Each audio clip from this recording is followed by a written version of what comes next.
Good evening, Chaturbhuj sir. Welcome, sir. Good evening. Good evening.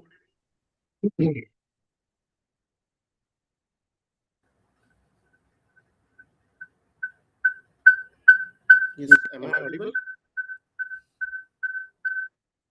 Yes, sir, audible. Okay.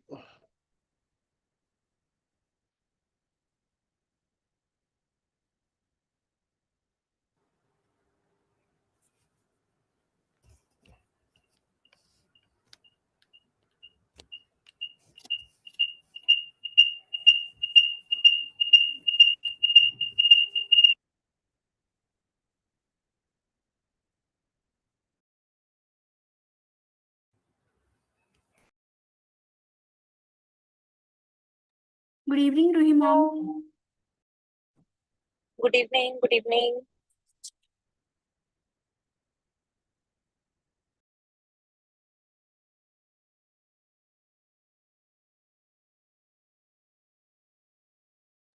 Good evening, Safali ma'am. Good evening. Good evening.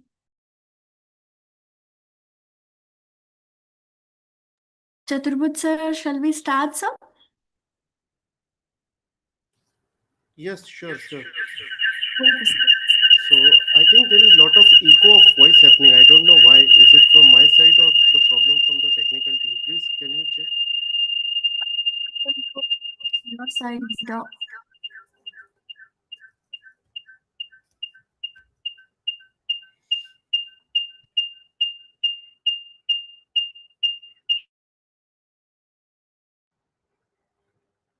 So now it's better, I guess. No, it's still echo is happening.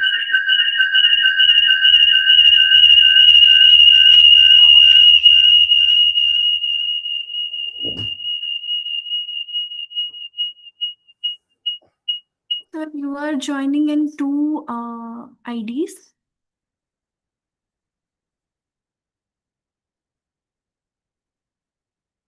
I think that's why echo. Now it's better, right? Okay. Yes, Sorry. yes. Perfect, sir. Perfect.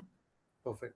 So thank you everyone, and I welcome you all. And first of all, to start this, uh, I appreciate the efforts of International Association of Integrated Oncology, which is a non-sponsored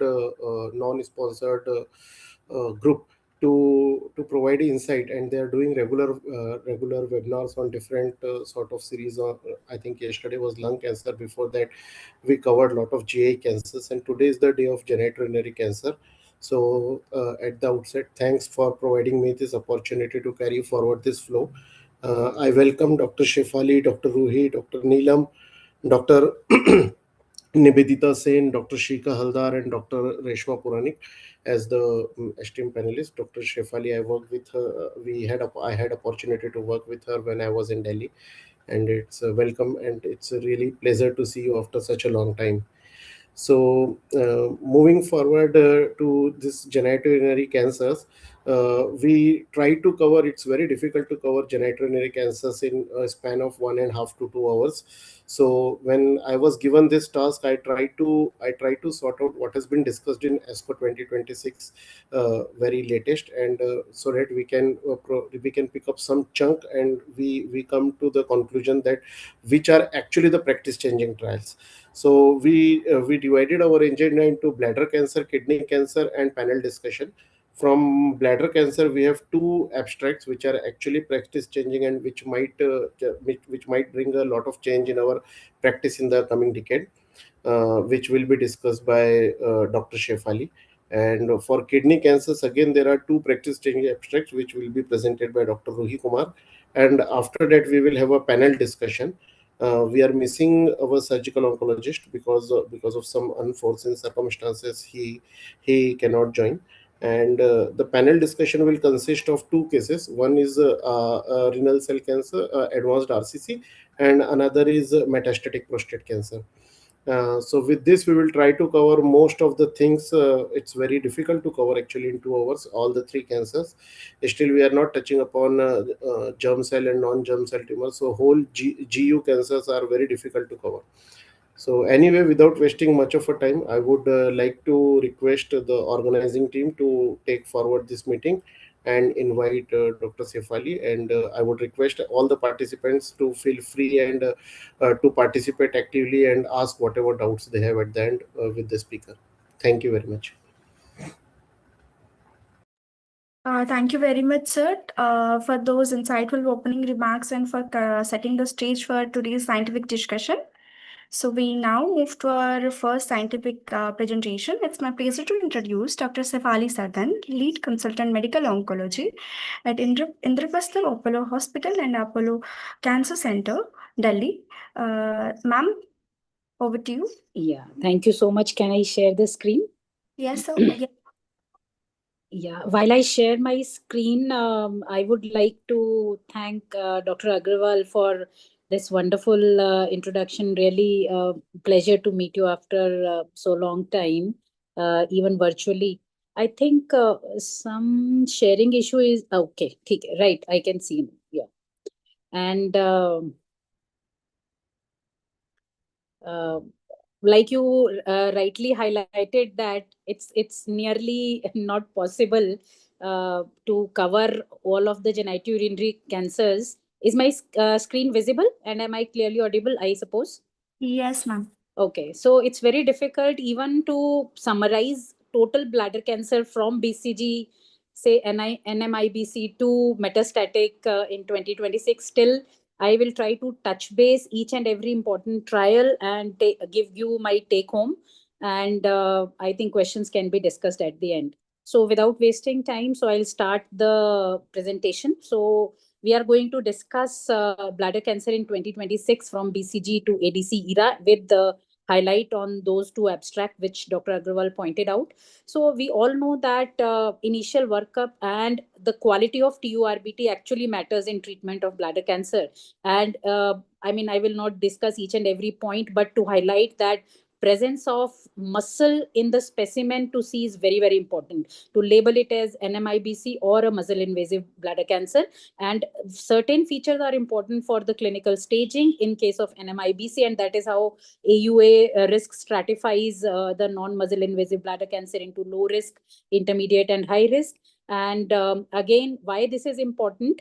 Because there are certain therapies, say indications for intravesical BCG or indications for intravesical chemotherapies, or nowadays in patients whom we label unresponsive to BCG, there are treatment options available. And like we were discussing, in low risk disease, you can avoid BCG use. In intermediate risk disease, you have the option of intravesical chemotherapy. In high risk disease especially, so it is important to understand that BCG is important, but it is equally important to understand that not only induction but maintenance of 1 year of BCG at least plays a very, very important role. In very high risk cases, cystectomy still has a good place.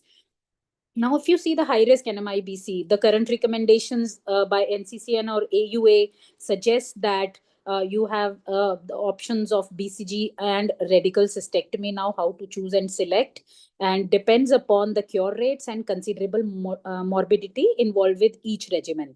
Now, if BCG is to be chosen, we know that SWOG 85007 study showed that the 3 months following initiation of BCG induction, where the 550 patients were stratified by the randomized to receive either BCG maintenance or no maintenance, it also highlighted that if you give the maintenance, then only a meaningful difference in outcome can be seen.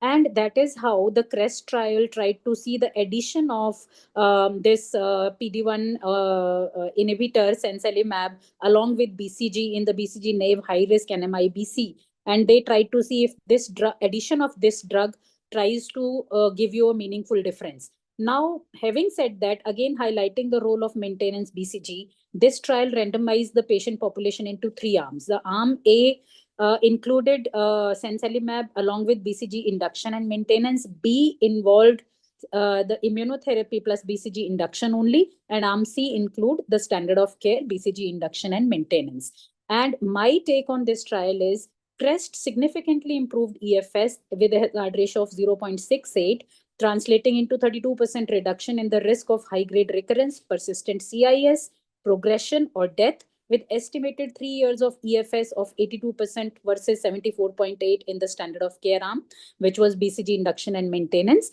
The benefit was consistent across key high risk subgroups, particularly the patient with CIS and T1, and toxicities was as expected with the addition of immunotherapy.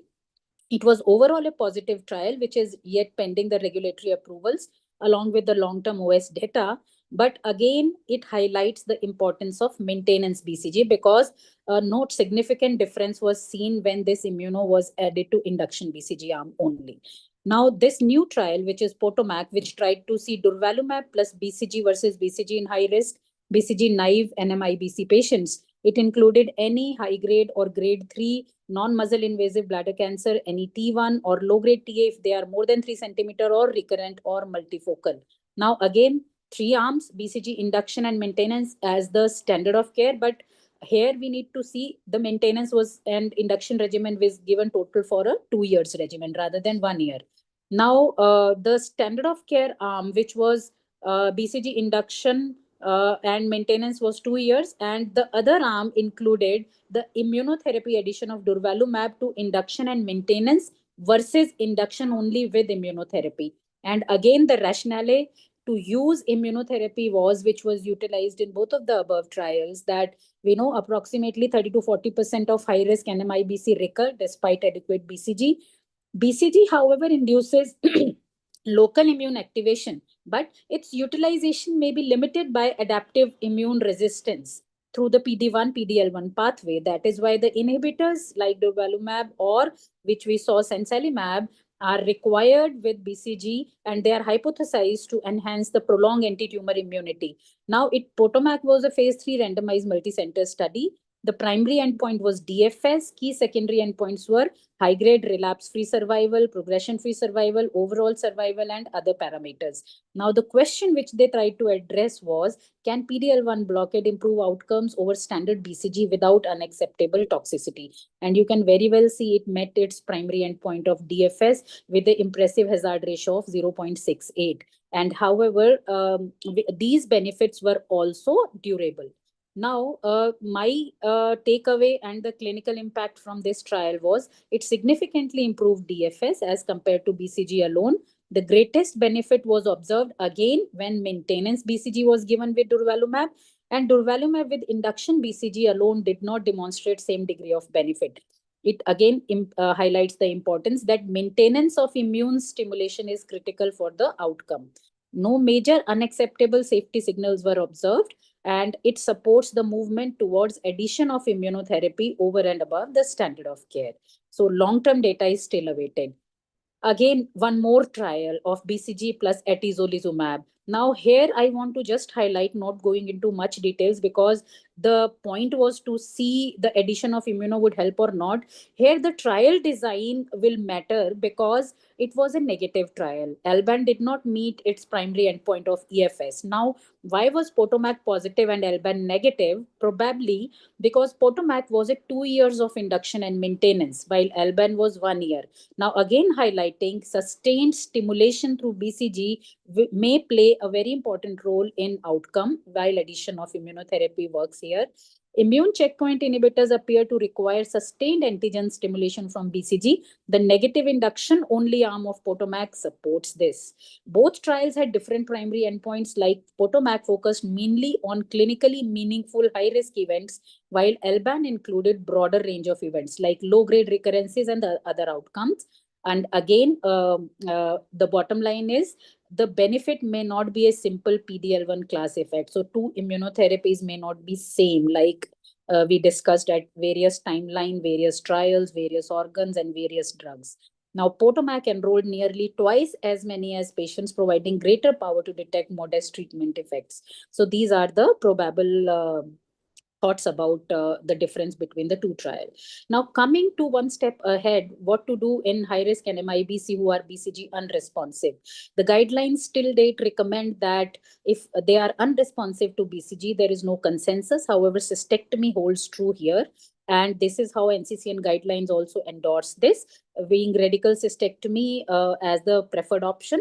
However, there is a single-armed study with pembrolizumab, which has also proven a significant outcome, and the relief for patients who do not want a cystectomy or are ineligible for the surgery. In that scenario, pembrolizumab can be a difference maker. Now, the trials with immunotherapy and other new drugs are on cards. So this was Keynote 057. It was single arm trial of pembrolizumab monotherapy for BCG unresponsive patients. And how I summarize this trial is it was a phase 2 multi-center single arm open label study where pembrolizumab in BCG unresponsive patients were given for 2 years. Primary endpoint were seen in two cohorts. Now, cohort A was patients with CIS plus minus papillary, little higher risk group. Here, they tried to see the complete response rate, and cohort B included the patients with the say papillary only, histopathology, histomorphology only, and in cohort B they tried to see the 12 months DFS. Now, if you see the results in cohort A, the 3 months DFS results, the complete response rates were 41% and 46% maintained the CR for more than 12 months. Median duration of response was 16 months. In cohort B, the 12 months DFS was 43%. Median follow-up was 45.4 months with manageable safety profile. So this trial established pembrolizumab as a bladder sparing option for patients with high-grade CIS or papillary disease who decline or are ineligible for radical cystectomy, leading to regulatory approval in this setting. Now, coming to the management of muscle invasive bladder cancer, we know various guidelines endorse that in patients with locally advanced bladder cancer, you have couple of options. Like one of the option is neoadjuvant cisplatin-based combination chemotherapy along with immunotherapy as a perioperative setting. And you have EV plus pembro in that setting, and you have cystectomy alone if not eligible for any of these treatment regimens, and you have bladder preservation protocol with concurrent chemoradiotherapy and maximal TURBT. Now, if we see one by one these trials, we have Niagara, which tried to see the perioperative durvalumab and neoadjuvant chemotherapy in patients with operable bladder muscle invasive bladder tumor. So it enrolled cisplatin eligible MIBC, having clinically T2 to T4A N0 node positive non-metastatic urothelial cancers with divergent differentiation or histological type, and patients with GFR of more than equal to 40 ml per minute were permitted. So having said that, now we have clarity that we can always use cisplatin patients with GFR 40 or above with a day 1 day 8 kind of differentiation. So this trial uh, gave the experimental arm Durva Gemcis and the control arm Gemcis for say 3 to 4 cycles and operate for radical cystectomy, followed by durvalumab maintenance in the experimental arm and versus no treatment in the control arm. And the primary endpoints were event-free survival and pathological complete response. So if you see the event-free survival in intention to treat population, so the hazard ratio was 0.68 with number of events of 187 in the experimental arm and 246 in the comparator arm. Similarly, on OS in intention to treat population showed a hazard ratio of 0.75. So now my take and clinical impact from this trial is, so it establishes perioperative immunotherapy in cisplatin eligible muscle invasive bladder cancer to demonstrate both EFS and OS without compromising cystectomy rates. There was a 32% reduction in risk of progression, recurrence, failure to undergo cystectomy or death, together with 25% reduction in mortality. It produces durable survival gains beyond chemotherapy alone. There was no additional safety concerns. It was within the limit of the drugs used.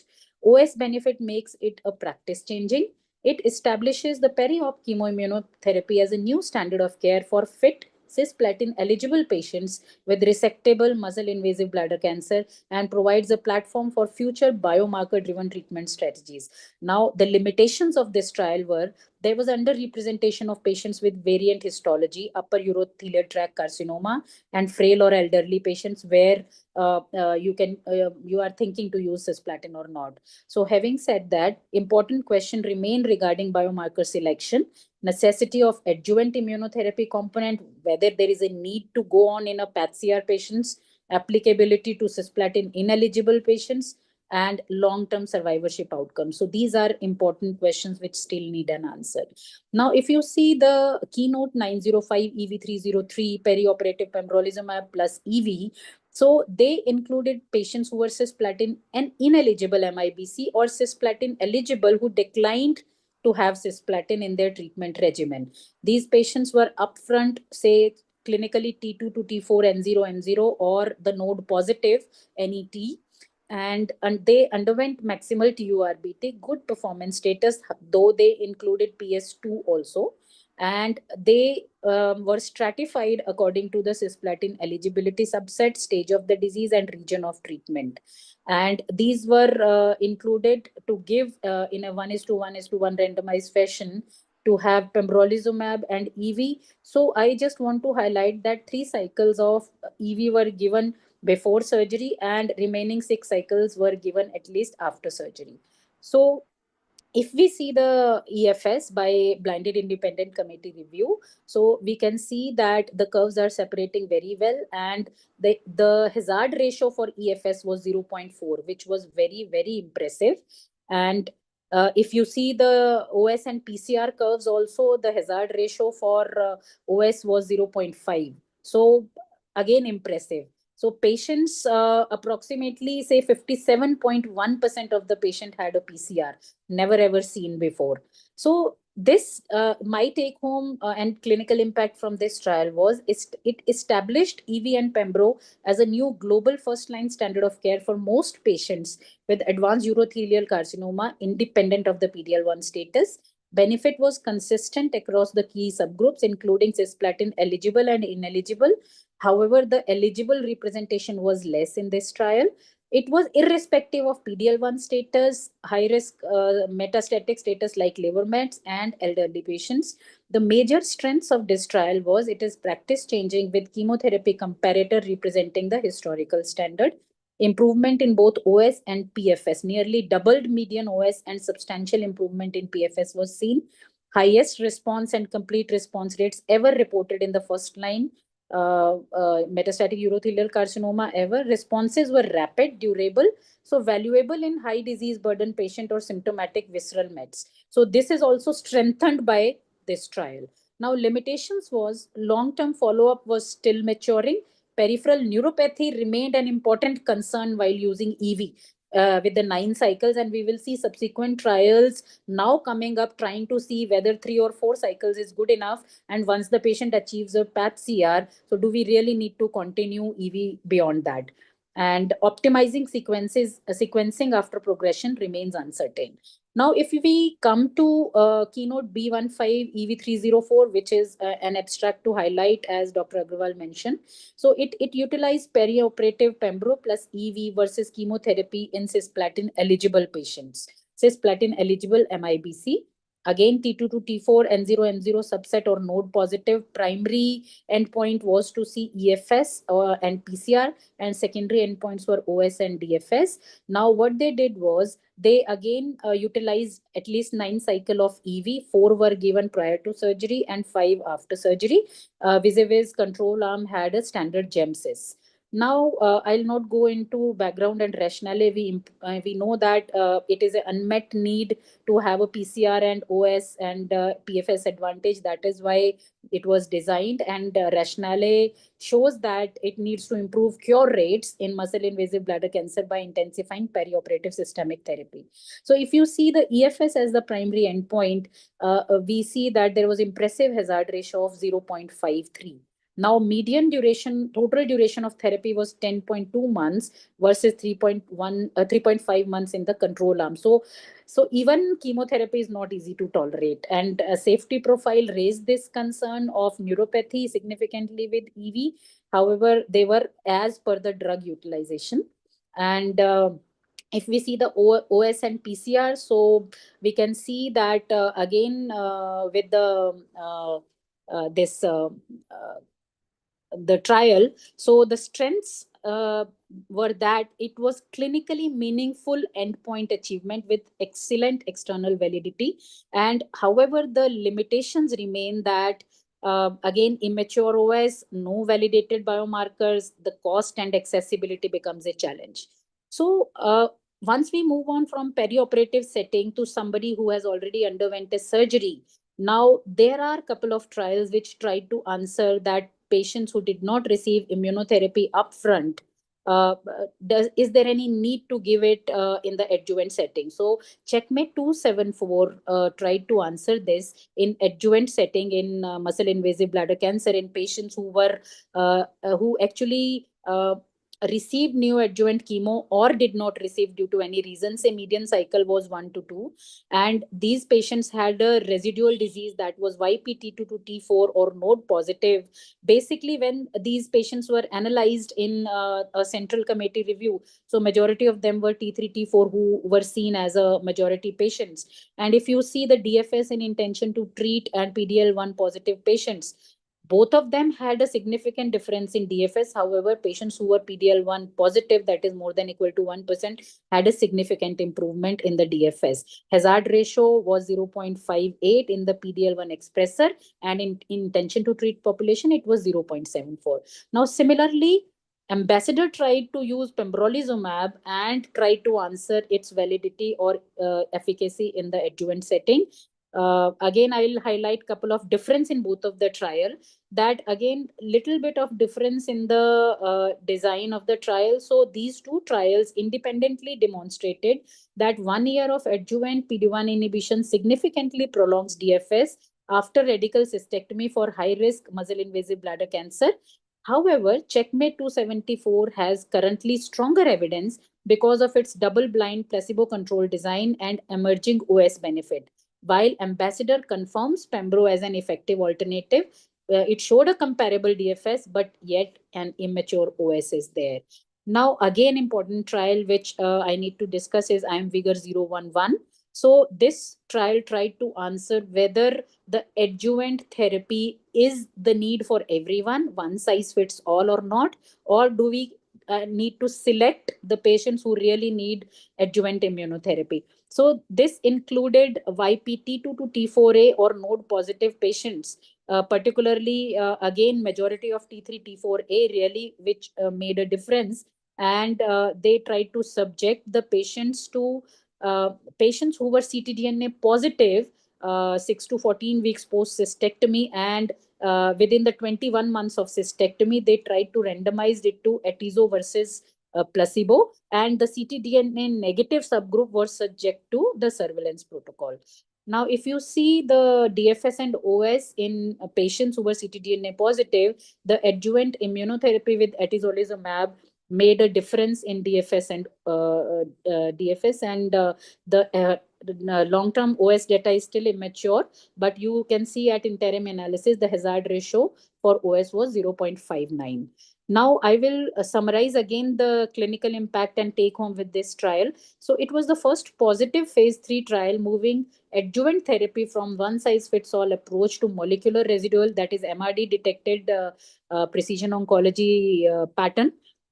It demonstrated that ctDNA positive patients derive substantial benefit from adjuvant atezo with DFS hazard ratio of 0.64, OS hazard ratio at the cutoff 2.59, and the median DFS ranges from median DFS in the experimental arm of immunotherapy was 9.9 months versus 4.8 months in the control arm.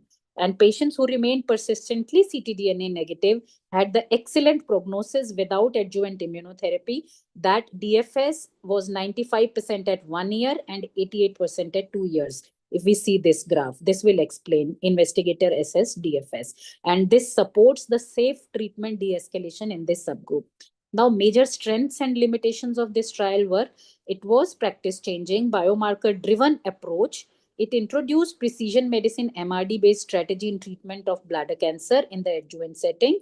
However, serial ctDNA monitoring allowed dynamic risk assessment instead of relying solely on pathological staging, but serial monitoring is a challenge sometimes in real world. It requires access to highly quality standardized ctDNA assays, which may not be widely available and affordable. Approximately two-thirds of enrolled patients were never randomized because they remained ctDNA negative. So we don't know that limited the direct comparison across entire post-op population. Now, false negative results remain possible, particularly in patients with low volume residual disease or tumors with limited DNA shedding, particularly the T2N0 subgroups. The optimal frequency and duration of ctDNA surveillance and the best management of patients who convert from negative ctDNA to positive remains still uncertain. Comparative effectiveness versus established adjuvant immunotherapy has not been directly tested. Now, adjuvant immunotherapy becomes a shared decision making, discussing benefits and risks to our patients and then choosing the way. And again, the standard of care as per the guidelines remains that adjuvant cisplatin based chemotherapy should be used in this setting in PT3A, T4 or node positive disease if no platinum exposure has been done earlier. Now, adjuvant nivolumab is a good way to go for patients who had neoadjuvant chemotherapy with pathological residual stage of YPT to T4 or node positive, or the patients who are platinum ineligible and who underwent a cystectomy upfront. Pembrolizumab is under FDA consideration, not currently approved in this setting. And ctDNA remains a good modality for prognostication and probability escalation, but still we need more evidence to go for it. Coming to the metastatic urothelial cancers, basically the guidelines suggest that in cisplatin eligible or ineligible, now Pembro plus EV is the first preferred option. However, the immunotherapy with Nivo and Gemcis based chemotherapy again is a good option to go for the first line setting. Other options include chemo followed by avelumab maintenance and the chemo alone with DDM-VAC with growth factor support. And if patients progresses on these options, you have again chemotherapy. We have biomarker driven therapy like FGFR3 directed erdafitinib or TDXD in the IHC3 plus HER2 positive cases. So guidelines also endorse the same thing. And this is the ESMO 2024 guideline for updates of treatment, highlighting again the same thing. So metastatic first line, we have EV302, EV plus Pembro. And again, it tried to see that advanced metastatic urothelial tumors, can we have something better than the standard GEMSIS approach? And this trial proved its primary endpoints of PFS and OS. And I'll try to summarize this in here.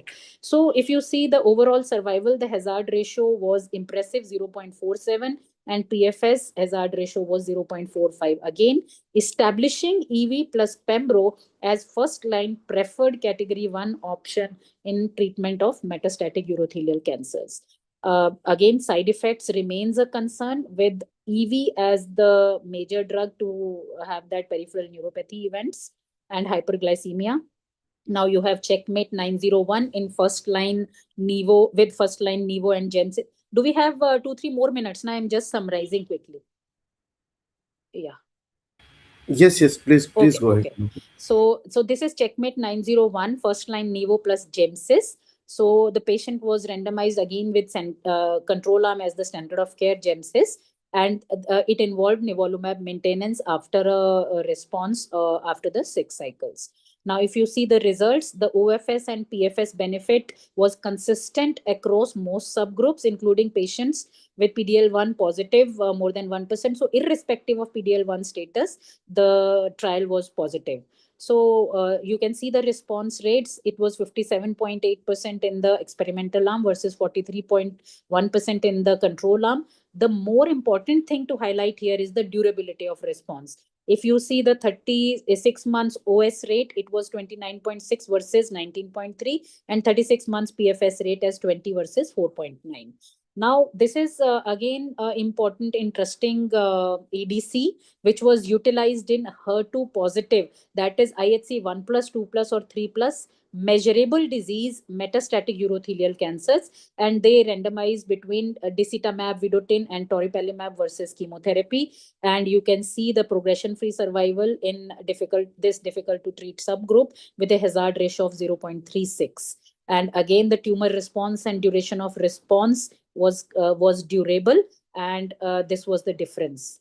So just summarizing slide. So again, if somebody has failed on first line, we have biomarker directed therapy, and in chemotherapy ineligible or poor performance status, you have immunotherapy as the other option. So I complete my talk here. Thank you so much.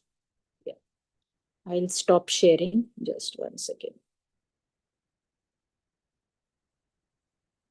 Yeah. Thank you, ma'am. Thank you for such an excellent and insightful presentation. Thank you. So Yeah. now Thank you, Dr. Shifali. So, if there are few questions, if anybody has questions, please we can take the questions because we still have few minutes left. Sure. I have few comments. So, first of all, thank you very much for this exciting presentation, and I don't think there can be any other better way to complete bladder cancer medical oncology part in 20 minutes like you did.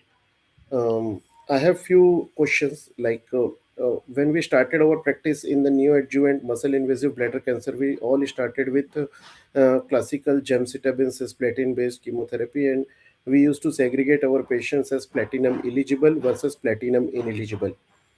Now, after that, we have a Niagara trial which encompasses durvalumab plus gemcitabine cisplatin. Then we have Keynote B15, where we combined antibody drug conjugate along with Pembro, so EV plus Pembro in the neoadjuvant setting. And now I think we have three arms. So a classical Gemcis arm, EV plus Pembro, and the third one is durvalumab plus Gemcis. Now, what concerns me is this Keynote B15 trial. It has shown excellent results. Almost 55% PCR rate, overall survival improvement by 4%.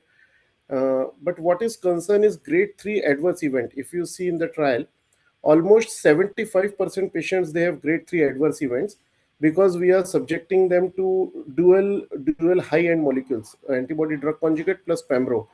I think we don't see this combination very frequently in other cancer subtypes too.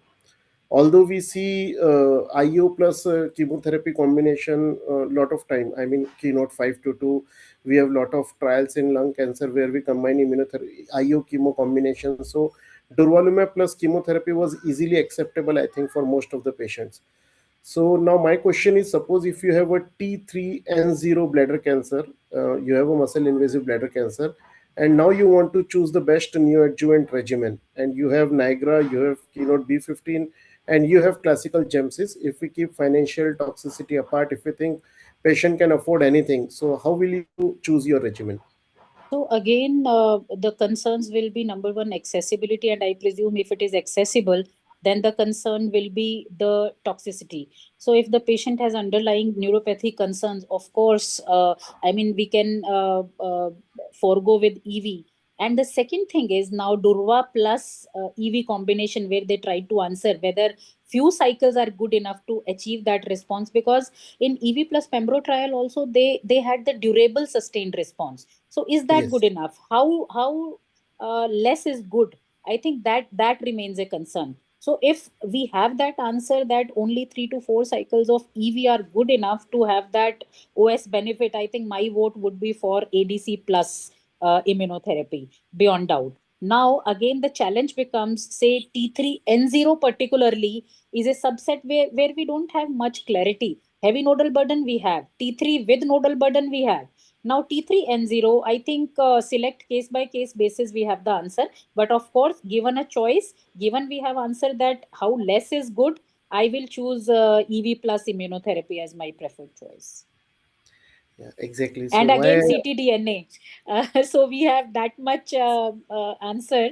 So here, so again, it's too early to say, but if it is ctDNA negative after your neoadjuvant kind of thing, I don't know whether we need something else for it or not, of course. So why I specifically asked this question, because last time I had a patient with T2N0 bladder cancer, and Yeah. majority of the house they were of the opinion that you should not be really pushing the patient for IO plus chemo and for T2N0. So the Hmm. patient opted for GemCis and he had an excellent response post I four agree cycles. with you. I agree with So yeah, so different, before we subject them to grade 3 75% toxicity, you. but Absolutely. so it's an individual patient. We have to see how fit is the patient, how heavy is the nodal burden, and how means how much we are looking forward for a PCR.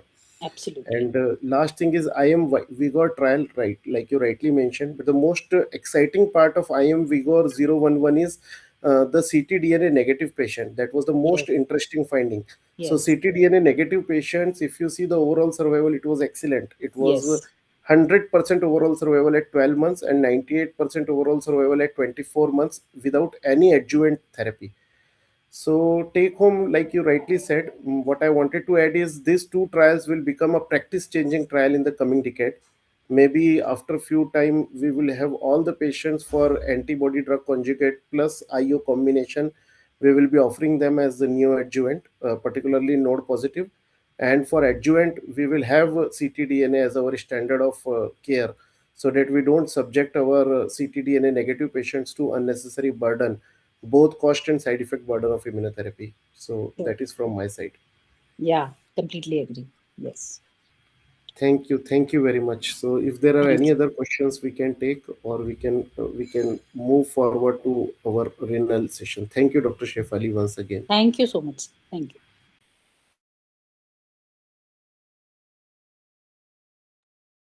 Thank you, sir. Thank you, ma'am.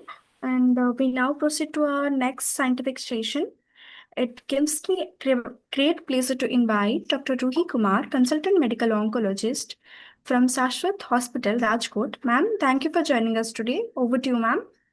Thank you so much for having me. Thank you, IAIO, for giving me this opportunity. And thank you, Dr. Agarwal, for having me as one of your speakers. Um, so I'll just share my slides.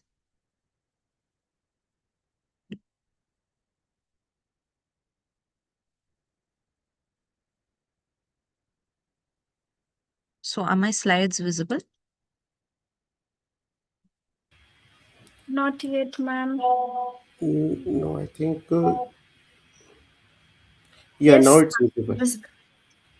Okay, Yes. thank you so much. So, good evening, everyone. So, I'll be talking about renal cell carcinoma, and we'll be talking about the two uh, practice changing trials, LightSpark 011 and Checkmate 9 ER update.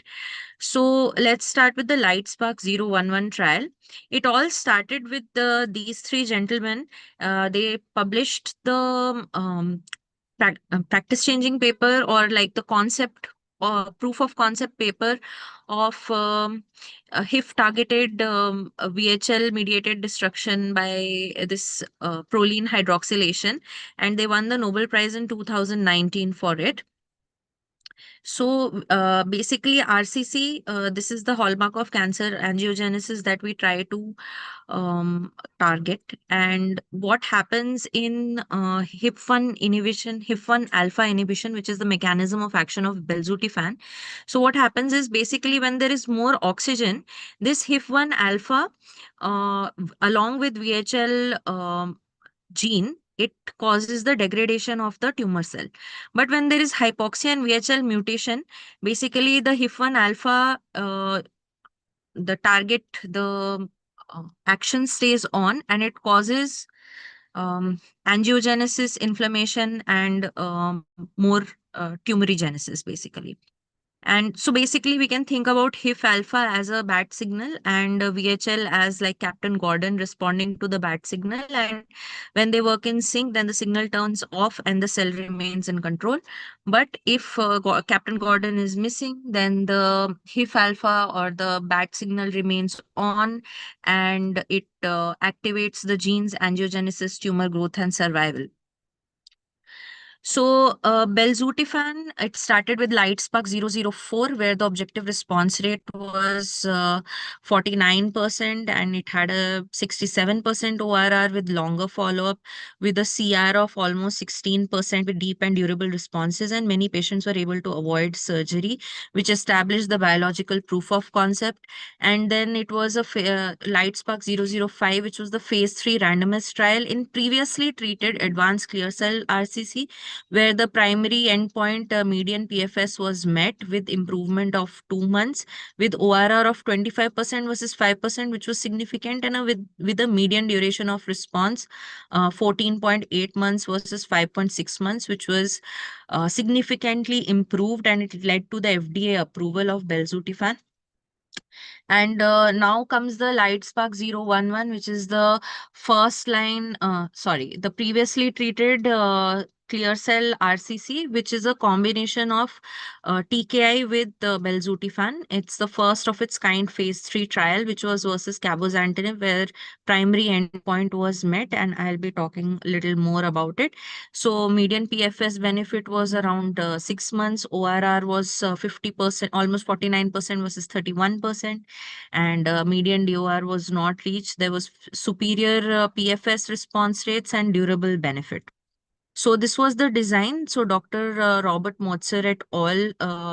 Carried out this study. He's from MSKCC, and unresectable, locally advanced or metastatic clear cell carcinoma with less than 2 prior systemic regimens with good performance status, and patient who should have progressed after PDL1 IO therapy with less than 6 months of last dose of adjuvant PDL1, and prior VEGF TKI was permitted. Patient was randomized 1:1 between belzutifan and lenvatinib and versus cabozantinib.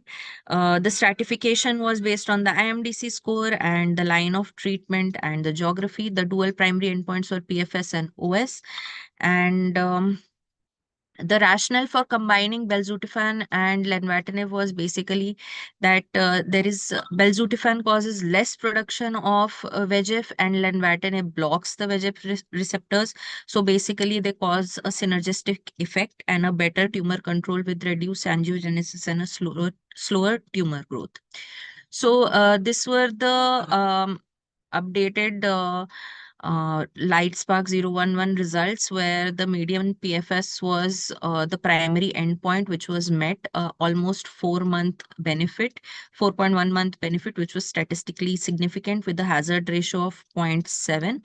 And 49% of the patients who received the combination, they maintained their response rate at 24 months, compared with only 25% who received cabozantinib.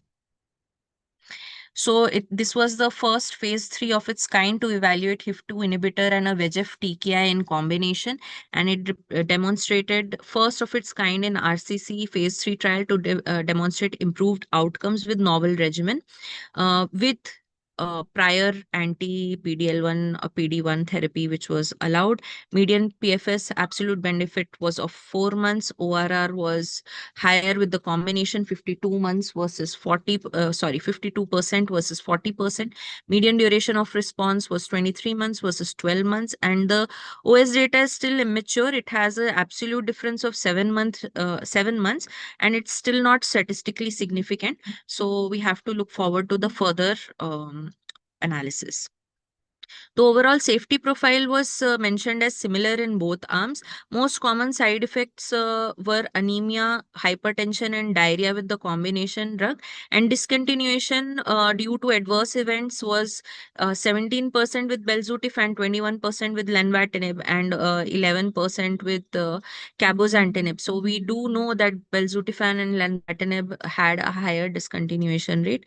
And Also, we have to remember that there is always the study setting is a very controlled setting, and it's different from the real world population where there is higher cardiac disease, higher heart failures, baseline anemia is there, which we have to be careful when using belzutifan, and underlying pulmonary toxicity. These are usually excluded. These were excluded in the trial setting, but we know that this is different from the real world population. So these are so this is basically the table signifying the update where there is this interim analysis 2, where the median PFS benefit was sustained, absolute benefit of 4 months with a hazard ratio of 0.7, which was statistically significant. OS data is still immature, so cannot really comment on it, but there is an absolute difference of 7 months that we can see. And objective response rate was 52% versus 40%, which was also sustained. So the conclusions of the study was that the combination of belzutifan plus lenvatinib had a superior PFS and ORR in advanced CCRCC setting where patients have progressed on PDL1 therapy, and OS did not reach statistical significance. So we have to wait for the final analysis. The safety profile was consistent with the profiles of the individual drugs, so no new safety signals. So this is the first new backbone where we are using HIF inhibitor in combination with VEGF TKI inhibitor. It's a high ORR, so encouraging results, and the novel mechanism gives us a good backbone like for the future for targeting the root cause of the VHL driven RCC, and it can be the new likely it's the new second line standard due to the strong PFS benefit which is sustained. So OS is still immature, and obviously the cost is a very big issue in our setting. So how costly will belzutifan be remains to be seen. Anemia and hypoxia is a class effect which requires regular monitoring. And how do we optimally sequence these patients with IO-TKI combination? So that's still unclear, and that's something we have to check as we move forward. And as we know, we are moving towards biomarker driven treatment and patient selection. So we don't really have a biomarker for belzutifan. So how do we select the patients is also one of the few of the questions that we need to answer as we move forward. So patient selection is a very big challenge now that we have a lot of choices of drugs, and drugs are upcoming in a very big way. So we have to really see which patient, we have to really select the patient and match them with the right treatment, as we were discussing earlier in urothelial cancer segment also. So ctDNA guided treatments are upcoming, and we are trying to understand the tumor biology and pathways more to see which one we should target better, and whether HIF signatures, hypoxia inducing factor signatures will be benefiting the patient, and how we can use that as potential biomarkers for belzutifan, and what would be the right sequencing and the right therapy as the disease evolves. So we'll move on to now the Checkmate 9ER update.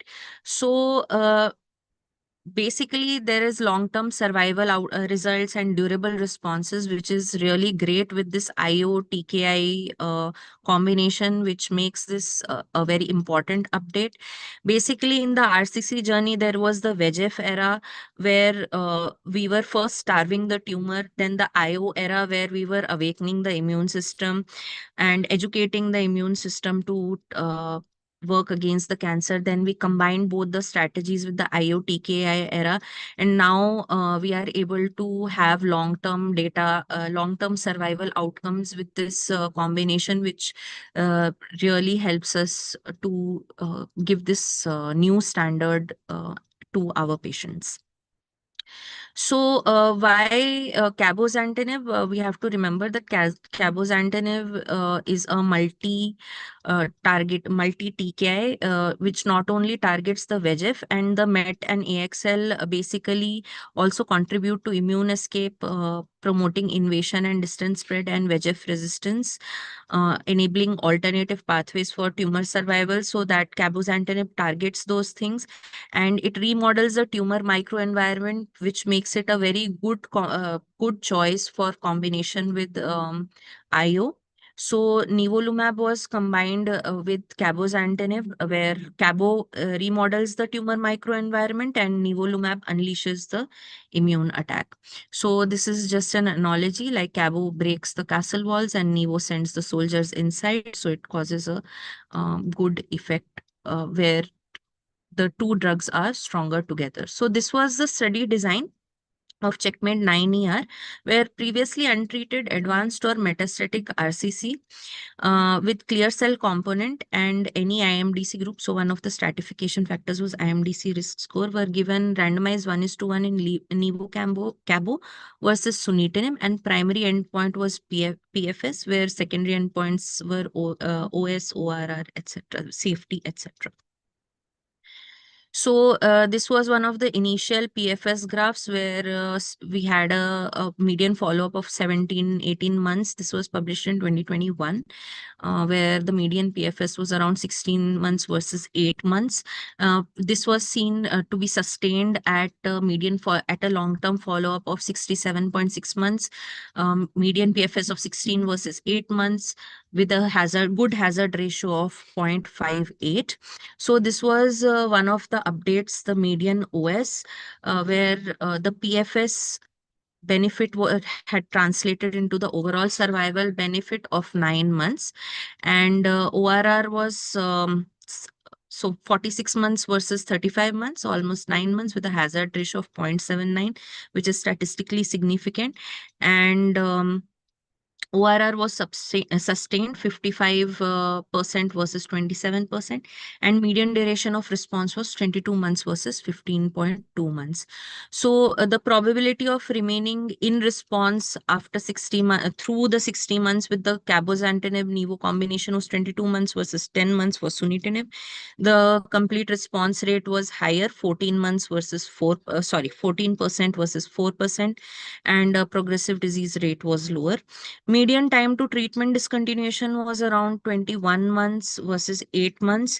Dose delays occurred in 74% patients receiving Nivo, 85% patients receiving Cabo, and 74% patients receiving sunitinib. And this is something that we know from our clinical practice. Dose reductions occurred in 62% patients receiving Cabo and in 54% patients receiving sunitinib. So one of the things in the update, this was published actually in January 2026 in JCO. So the PFS and the OS was seen in the subgroups of good, favorable IMDC criteria, intermediate, poor IMDC criteria, where PFS benefit was seen with favorable, but it did not translate to a significant OS benefit. But PFS benefit and OS benefit was seen, significant PFS and OS benefit was seen in the intermediate and poor IMDC groups. And if you see like further in the subgrouping, actually, the poor category of poor IMDC group patients were the ones who benefited most as per the data. So most common grade 3-4 adverse effects in the combination arm was hypertension, Palmer HFS, and diarrhea. And most common adverse events in sunitinib arm was hypertension and HFS. And discontinuation was seen in almost Nivo 10%, Cabo 10%, and combination simultaneously 6%, with sequential discontinuation around 1.3% and 11% in the sunitinib arm. So in March 2026, ASCO, they did a subgroup analysis of this paper, where this was what they submitted in the abstract, where lymph node mets versus non-lymph node mets were seen, and how having stratifying based on the site of Mets, whether there was any benefit of the combination, which they saw that irrespective of the lymph node metastasis at baseline, Cabo-Nivo combination improved the efficacy outcomes more than the sunitinib arm. And that was also regardless of whether they had concomitant bone, lung, or adrenal gland Mets. So in the first line advanced RCC landscape, these are the now the choices that we have. We have the dual IO combination. We not only have this Nivo Cabo combination option, we have Pembro Axitinib, Atizo Bev, the triplet regimen Nivo AP Cabo, and the Light Spark 011 that we spoke about. And this is not a this is just a tabular form to show that we are spoiled for choice, but of course we can't do a cross trial comparison or a head to head comparison for all. So these are the remaining unanswered questions that I feel like, again, patient selection, very important. What should we choose? And like Madam and Sir were discussing before, that patient's toxicity and safety profile is something which really guides us. So, who truly needs upfront IoT care regimen? How do we stratify based on the IMDC risk score as well? And which patient needs triplets dual IO strategy with the TKI regimen? And what is the optimal second line regimen? So, how do we sequence these patients, and can biomarkers help us personalize this therapy? And ctDNA is also coming up in a big way to guide sequencing. So, can we do that in RCC in the future? I think we can. We are more and more studies are upcoming in this setting. So thank you very much for having me, and thank you for giving me this opportunity.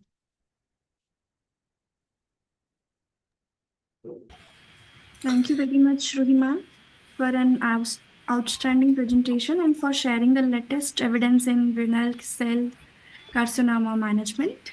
We now move to one of Yeah, the sorry. Can I? Yeah. So, Doctor, sorry to interrupt. So, Dr. Rohi, thank you very much once again for this excellent presentation. I think you covered most of the latest updates, and we are running short of time. But I would quickly request, if any of the participants has any question, please step in and ask.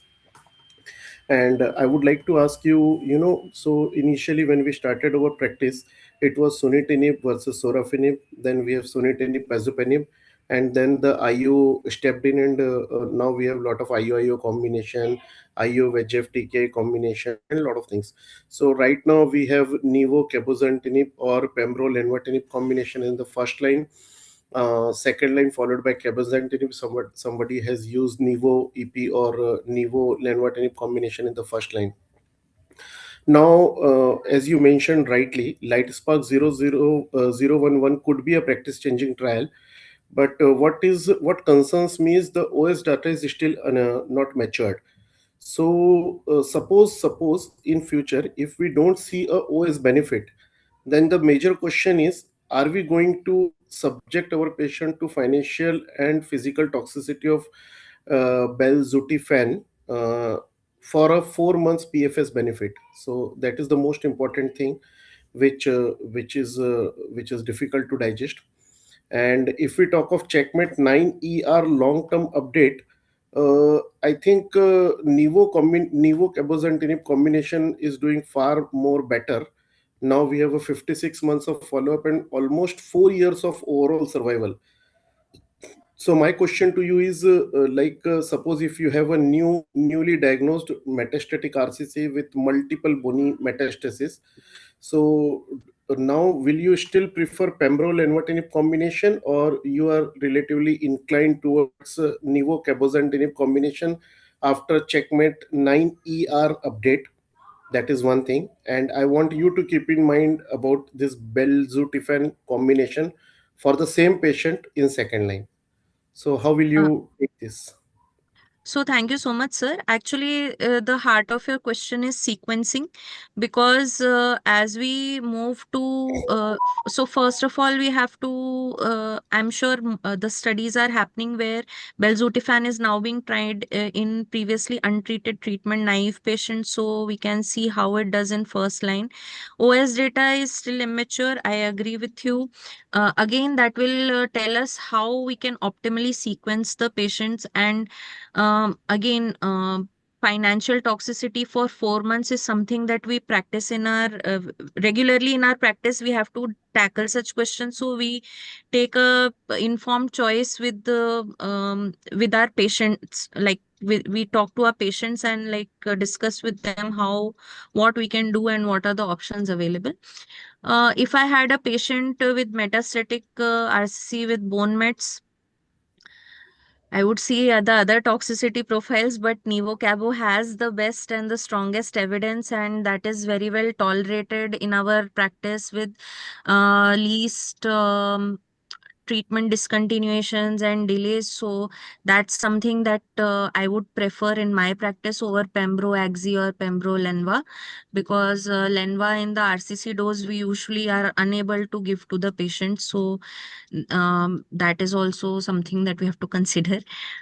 So I hope I have answered your questions. But yeah, second line belzutifan, of course, we'll keep it in mind. This new mechanism of action is something that might help us, treat RCC better. But we definitely have to wait for the OS data.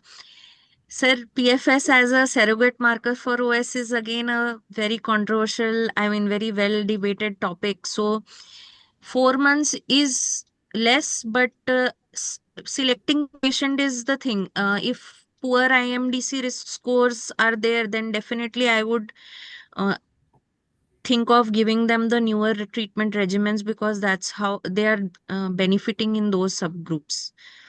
If it is favorable or intermediate subgroup, then I'll have to, take other things into account as well. Thank you, sir. Yes, yes. So same thing. What I wanted to highlight is what might be the practice changing is pembrolizumab, lenvatinib might go back in the line, and we will have upfront nivo cabozantinib followed by belzutifan lenvatinib. So that Mm. could be the ideal sequencing in future, Yes, sir. provided belzutifan provided us the OS advantage. One more thing I wanted to tell you from my clinical practice, which what I have seen is cabozantinib is better tolerated in first line as compared to second line. I have had 3 patients on cabozantinib on second line, but the tolerability is really issue because they have received pembro lenvatinib in the first line. So second line cabozantinib is a difficult nut to crack. But when I tried it with nivolumab combination in the first line, I had only one patient and he did fairly well. So I don't know Sir, whether. what about, so actually I want to ask this to you. So lenvatinib 20 mg, sir, what is your take on it? Because we are unable to give lenva 20 to our patients. So definitely we have to dose reduce for tolerability. Yes, so means basically right now I'm practicing in a part of world where we see different ethnicity. So from if I see the patient from the western side, like from the UK and US, so those patients they tolerate it very well. But the Asian population, the tolerability of any VEGF TKI is really a concern. So hardly I have a patient who can tolerate 20 mg of lenvatinib, Yes, and even cabozantinib tolerability is a very big issue. yes, But and when we combine them with IO, so it adds to IO related toxicity as well. So anyway, definitely, I sir. think these two trials will give lot of insight in future, and it will be practice changing. In fact, Yes, sir. I must say that RCC is one place where you don't read for 1 year, everything will change. It's not like the gallbladder cancer or cholangiocarcinoma where where things take time to change. But in RCC, every year the guidelines keep on updating. Yeah. Yes, sir, definitely. Thank you, sir. It was Thank you. extremely nice to interact with you, and thank you, IAIO, once again to give me this opportunity. Thank you, Dr. Roy. Thank you. Please carry flow to the. Please let us move to the panel discussion.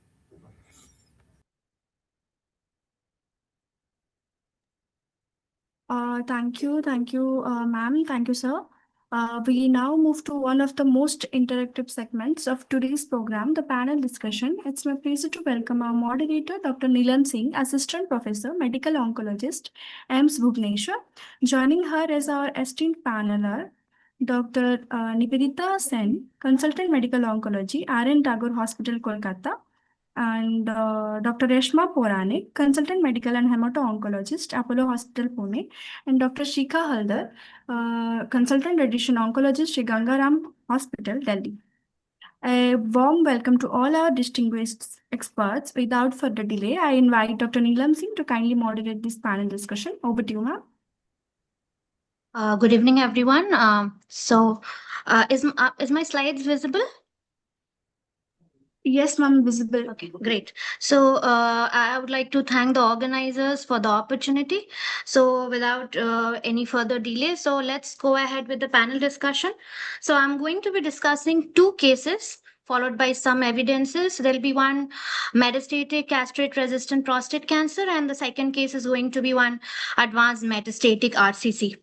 So going ahead, so I'm going to be putting up a case. So this is a 49-year-old gentleman with hypertension as comorbid illness. He presented with back pain long back in 2020. It was in my DM days when I was a DM student. So I would like to ask any of the panelists that any patient presenting with a back pain, what will be the differentials and how are you going to work up with the patient? So either Dr. Shikha ma'am or Dr. Nivedita or Dr. Reshma, anyone can take the question.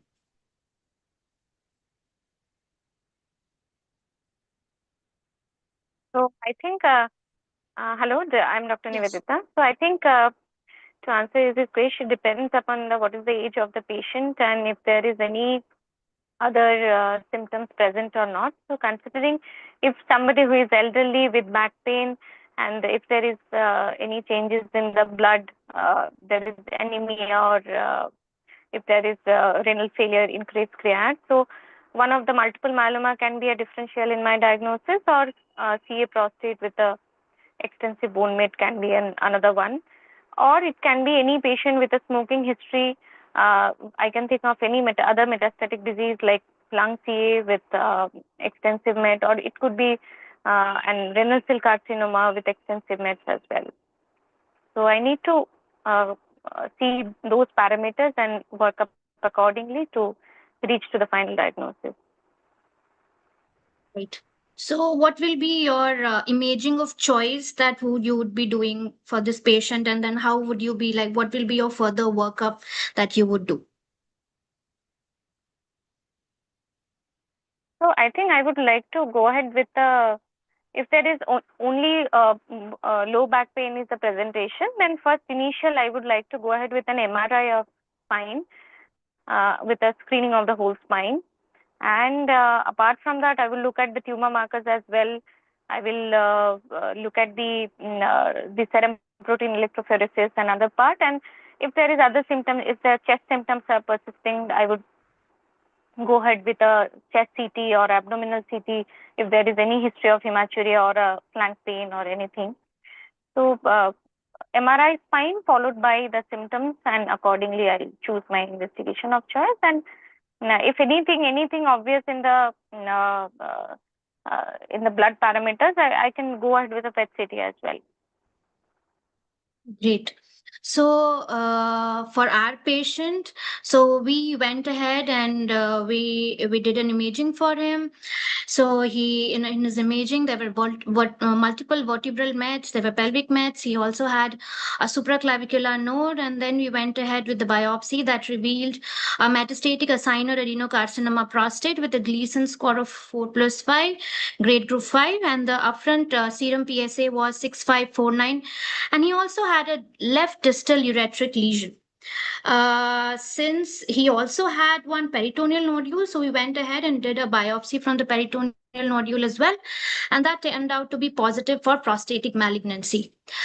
So, question to any of the panelists: so when you have a picture like this, you've had a biopsy, you've got a diagnosis, what is going to be your next line of management? Dr. Reshma or maybe Dr. Shikha ma'am or Dr. Reshma, even Dr. Ruhi can come in and if she can give her opinion.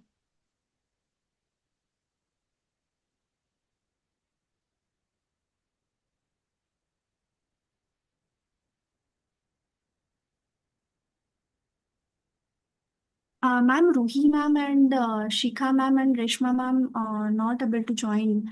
Reshma ma'am will try to join, but I think she will joining shortly. Fine. So it's not a problem. So we'll go ahead. Dr. Nivedita, would you like to take this? Yes.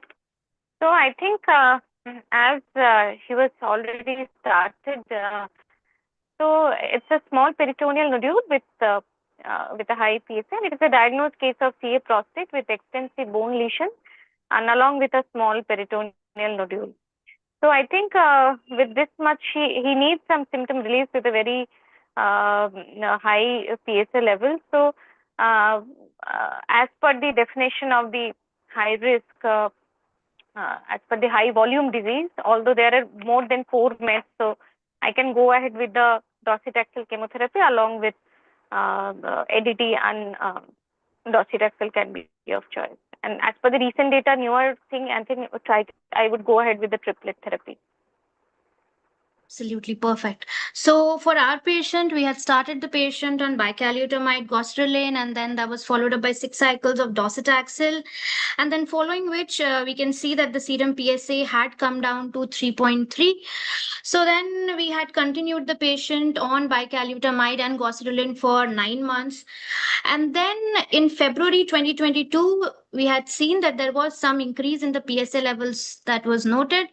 And then when we went ahead with the PSMA PET CT, there was a disease progression, mainly in the bones. And then we had started, he was started on leuprolide with abiraterone and bicalutamide in March 2022. And then he was continued on that. In May, we had a serum PSA, and that was again around 120. We also went ahead and did a mutation analysis. And the further discussion and the presentation, we will be highlighting upon all the facts on when to do the mutation analysis and everything. So again, since it was a progressive disease, so we started the patient on the lutetium therapy around 4 cycles. And then he received 4 cycles till March 2023. The PSA was around 176. In June, again, he came with the symptoms of right hip pain with back pain. And then again, when we repeated the PSMA PET CT, there was an increased uptake in inguinal and pelvic nodes because he was symptomatic. Then we went ahead with a palliative RT, and that he completed in around July. And then he went outside, and then he was started on tab enzalutamide from July 2023. So if we are looking at the treatment that he's received till now, so I would ask the panelists, what is their opinion? Would they have done anything differently, or this is how you would have sequenced the treatment for this patient? I believe Dr. Reshma has joined, so if she can take the question. I can Sir, I can give please. my opinion. Please, Yeah, sir, so please. thank you very much. And this patient was very nicely managed, but I have a question.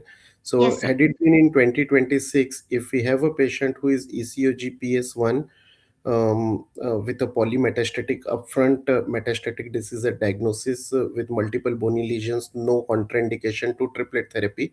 So I would prefer, like you asked me, what better would have been done. So if Yes, it would have been diagnosed in 2026, I would have preferred a triplet therapy rather than a doublet therapy. So right, my sir. choice would have been ADT plus docetaxel plus darolutamide or abiraterone, whatever. So triplet therapy for de novo metastatic disease, ECOG PS1 with multiple bony, where the burden of disease as per charted is very high. So we have a clear Absolutely, sir. bit of triplet. I think Right, Dr. sir. Ray can give her opinion. So, Dr. Reshma, would you like to add on any points from your side? I could have missed certain things in your history, but the only thing what I want to add is whenever I have a patient who progresses, who's a prostate cancer, I've been treating like with docetaxel, enzalutamide, abiraterone. So sometimes I do repeat a biopsy and get a fresh NGS done. When we are exhausted with options, sometimes a targeted therapy option may help. And a germline BRCA, so I perform it in my patients. So sometimes if you get a germline BRCA positive, you get one more option of treatment. That is all. Even though it's very rare to get it in elderly Right. patients, certain young prostate patients.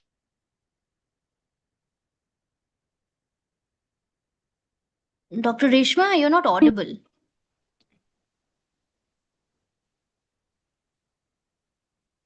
Dr. Reshma? Yes. Yeah. I believe there was there was some your voice broke in between, so we couldn't hear Okay, you. okay. Yeah. Okay, so no, I just want to add only one more point is sometimes I get a fresh NGS done whenever I'm exhausted with the standard options. So that gives me, one more, it may give me an option of targeted therapy. Right. Absolutely. So these all aspects we will be discussing subsequently on when and how to sequence. So for our patient, there was a significant decrease in the PSA. He continued to receive leuprolide and enzalutamide, and then we in so he was receiving it till August 2024. We did a serum testosterone levels and PSA in September 2024, and then the testosterone was around 0.17 with PSA 14. So again, we can see that there was rise in the PSA levels, and then we subsequently planned his treatment to cabazitaxel. He got cabazitaxel, and he along with that we did continue enzalutamide and leuprolide as well. But somehow symptomatically he continued to have persistent back pain, left shoulder pain, knee pain, and then again the PSMA PET was again showing a progressive disease.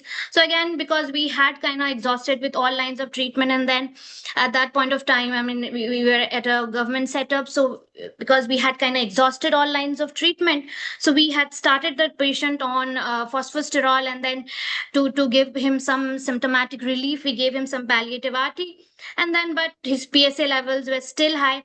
So again, because we didn't have any other options, so we just continued him on phosphosterol with leuprolide and zometa.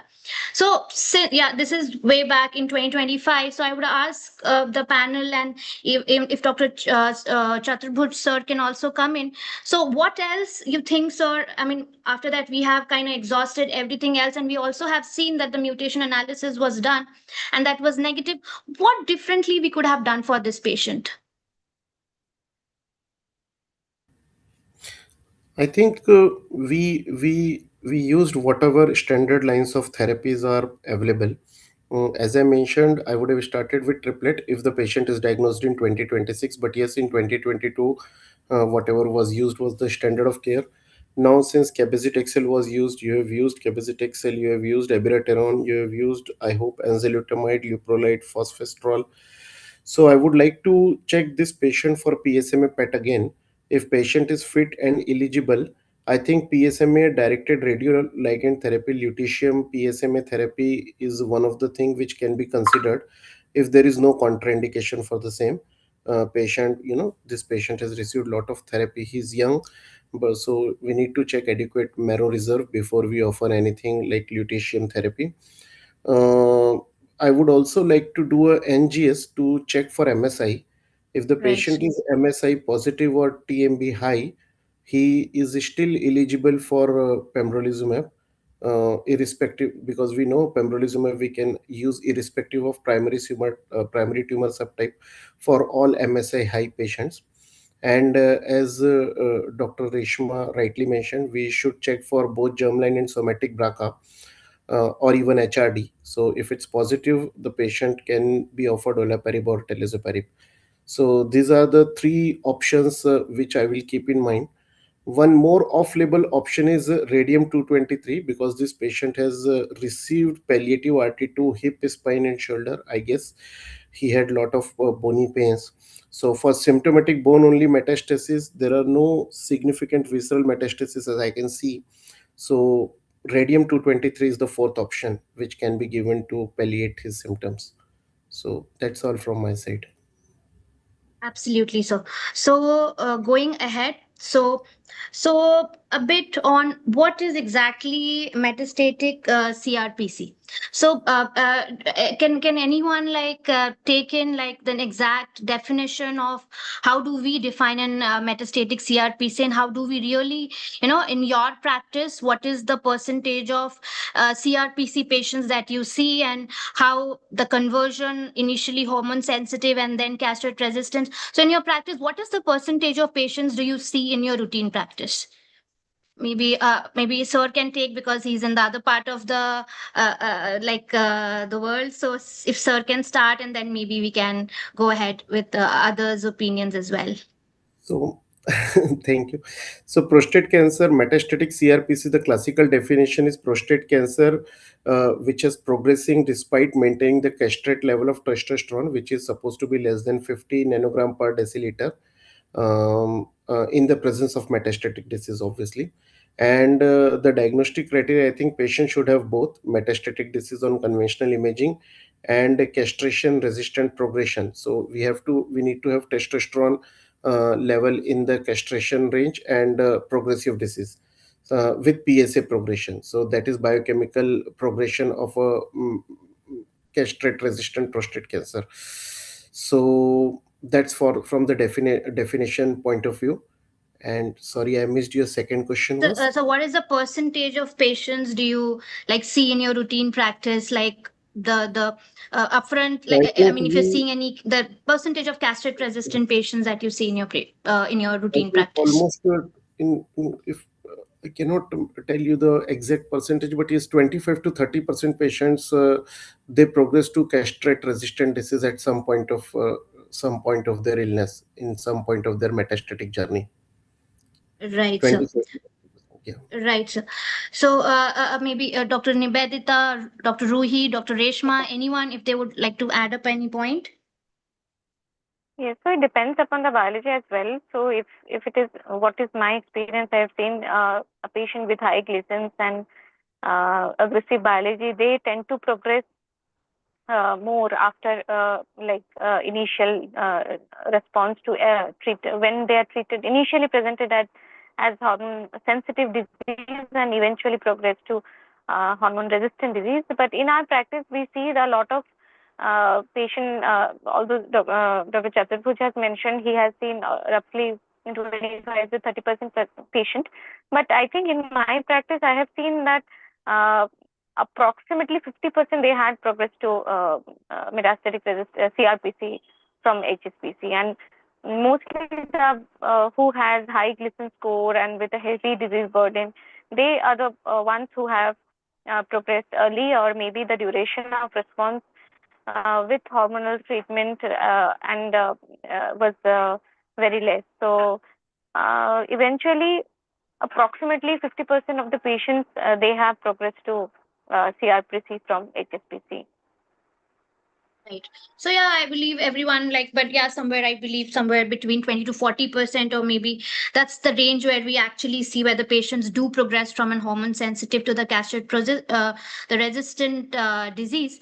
So coming to the three landmark trials that we have in the setting of non-metastatic CRPC. So we do have data from Spartan, we have Prosper and Aramis. So my question would be that again, we see that all the three trials have clearly shown a good absolute gain of almost 22 to 24 months MFS benefit. So in your practice, what are the factors that actually drive your treatment selection in the routine practice? So how do you actually decide on which drug to be used? Because is it like if Daro had a more MFS benefits, you should go ahead with darolutamide? So how do you actually choose the treatment of choice in your routine practice? So I believe if Sir can take, and or any of Dr. Nibedita or Dr. anyone can take the question.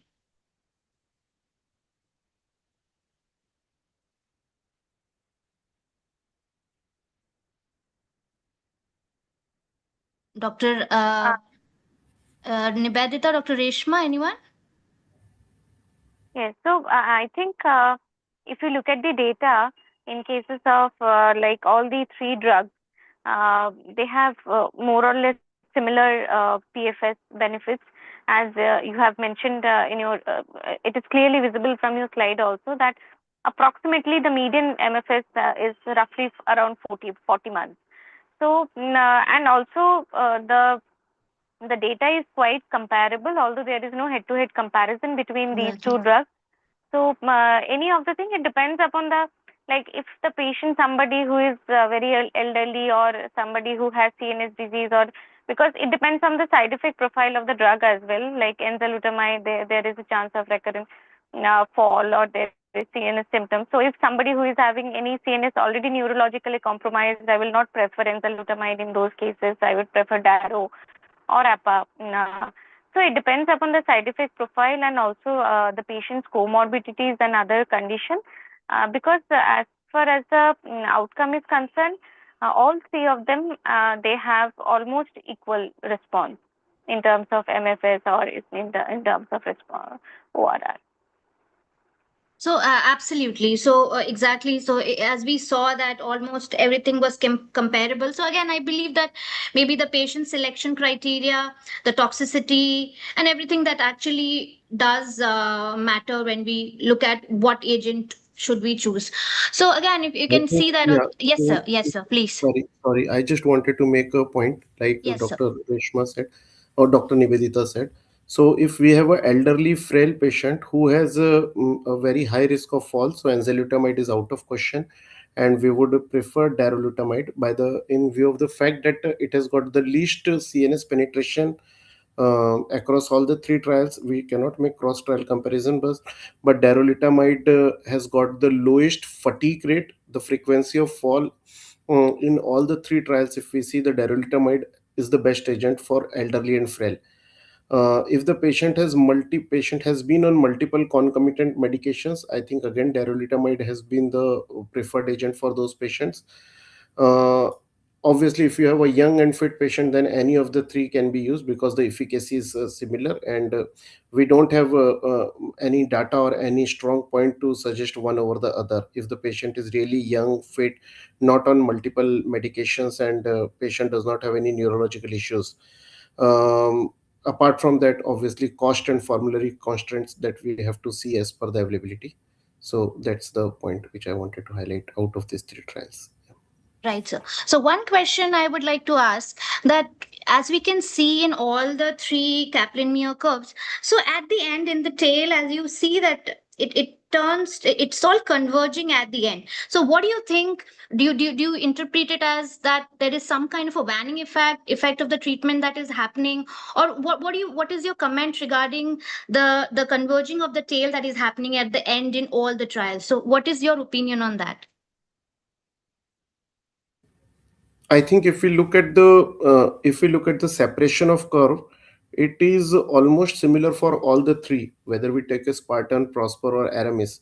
The separation of Right. curve takes a little time. Um, After that, if you see, almost conversion is happening at the same time for all the three drugs. But Right. what is different in the RMS is the separation of curve is much more, and it was more persistent. And if you see the hazard ratio also, it was much better in the RMS as compared to Spartan and Prosper. So, but Absolutely. again, efficacy, if we take out the analysis, the efficacy remains the same. But if Exactly. you really want to compare, if you really want me to choose the one best agent, then I would take Aramis darolutamide as the preferred agent because of the separation of curve, because of the fact that it can be given to patients with multiple concomitant medication. And prostate cancer is one of the cancer we see in elderly and frail. We don't see in young fit patients. So yeah. Right. So exactly as we discussed. So again, so these are obviously, I mean, the response rates. Even the good thing is that the MFS also translated into an overall survival benefit. But again, yes, there are the clinical factors and a lot of things that matters depending on which we can choose the drug. So again, so just a bit on the mechanism of action of how the second generation ARPIs act. So as we know that the abiraterone, it basically suppresses the androgen biosynthesis, whereas the other apalutamide, enzalutamide, and darolutamide, it basically binds competitively to the AR. It prevents the DHT-AR binding, blocking the AR translocation to the nucleus, impairs the co-activator recruitment, and thereby inhibiting the AR DNA binding. So again, exactly how we said. So these are some of the points of how we can just like differentiate between the different drugs. So again, you can see enzalutamide, so apalutamide and enzalutamide, they basically have similar structures. Daro is structurally distinct from this. So and again, Daro is characterized by low blood-brain barrier penetration, and it also has fewer drug interactions. Again, looking at the safety profiles as we discussed, so darolutamide has, I mean, as sir also mentioned, the fatigue was something that was lesser, that was seen with darolutamide. So these are some set of toxicities that we really need to keep in our mind, and depending upon where really our patient fits in. So again, if I can ask our panelists that what all toxicities they generally see, they see in their patients when they're starting in like either of the ARPIs, like if that has led to any drug interruption or you had to like stop the drug. So if there was any kind of a toxicity that led to, like, what is the percentage of grade 3 grade 4 toxicity that you really see in the patients that you had to stop or you required a dose interruption or something like that? I I feel think all enzalutamide of is them. okay. Yes, please, ma'am, go ahead. Please, ma'am, go ahead. Overall, I feel enzalutamide is a very well tolerated drug and hardly see any side effects. But one, like you were asking, any peculiar thing if you want to mention is certain patients, elderly males who have an EF which is on the lower side, like known IHD with EF of 30%. I sometimes start with a little lower dose, 80 mg, and then escalate it to 160. And if the patient is very frail, old, elderly, maybe even 80 mg is sufficient to control the disease, and otherwise no special side effects. One peculiar side effect of enzalutamide is also hypokalemia. One of the patients I have had I had that hypokalemia issue. And with apalutamide, overall liver function is something which I want to monitor, but otherwise overall these molecules are well tolerated. So, sir, if I can ask you, what kind of toxicities do you see in your patients? Because again, the ethnicity and everything is different. So, how well tolerated is in your like the place where you practice, sir? So I um, think in what I see most commonly, the best tolerability is darolutamide, as I mentioned. One particular problem which I face with abiraterone, I'm not sure what others are facing or not, but we have to give abiraterone in combination with prednisolone. And some Right. of my patients, they miss to take prednisolone. So one of the patient, we started on prednisolone and abiraterone, and he landed up with severe hyponatremia. And when we went into detail, he was skipping prednisolone. So the most difficult part is steroids along with abiraterone. So these steroids, they create trouble, particularly when elderly patients, they're usually diabetic, hypertensive. So that's the thing. The problem with enzalutamide is CNS related toxicities. Fatigue Exactly. rate is very high. The chances of seizure threshold is very high. Yeah. And the most important thing, what enzalutamide causes is cognitive loss. Impairment. So that is most important thing. I'm worried particularly in elderly patients. So offbeat, I think I stopped using enzalutamide, and I'm using abiraterone and darolutamide more commonly. Abiraterone, I'm not using if the patient is diabetic, because again I have to give it with prednisolone, and then I have to keep on monitoring sugars, various electrolyte disturbances. For darolutamide particularly, I don't think any significant side effect except hypertension, and that too is very low incidence. So full 10 on 10 marks to darolutamide, the minimum side effects, I think. Perfect. So exactly. So I believe we all. So I believe in prostate. That's the thing. You need to choose the drug as per the patient profile, keeping in mind the toxicities, and then that's how we generally all of us we choose between the drugs.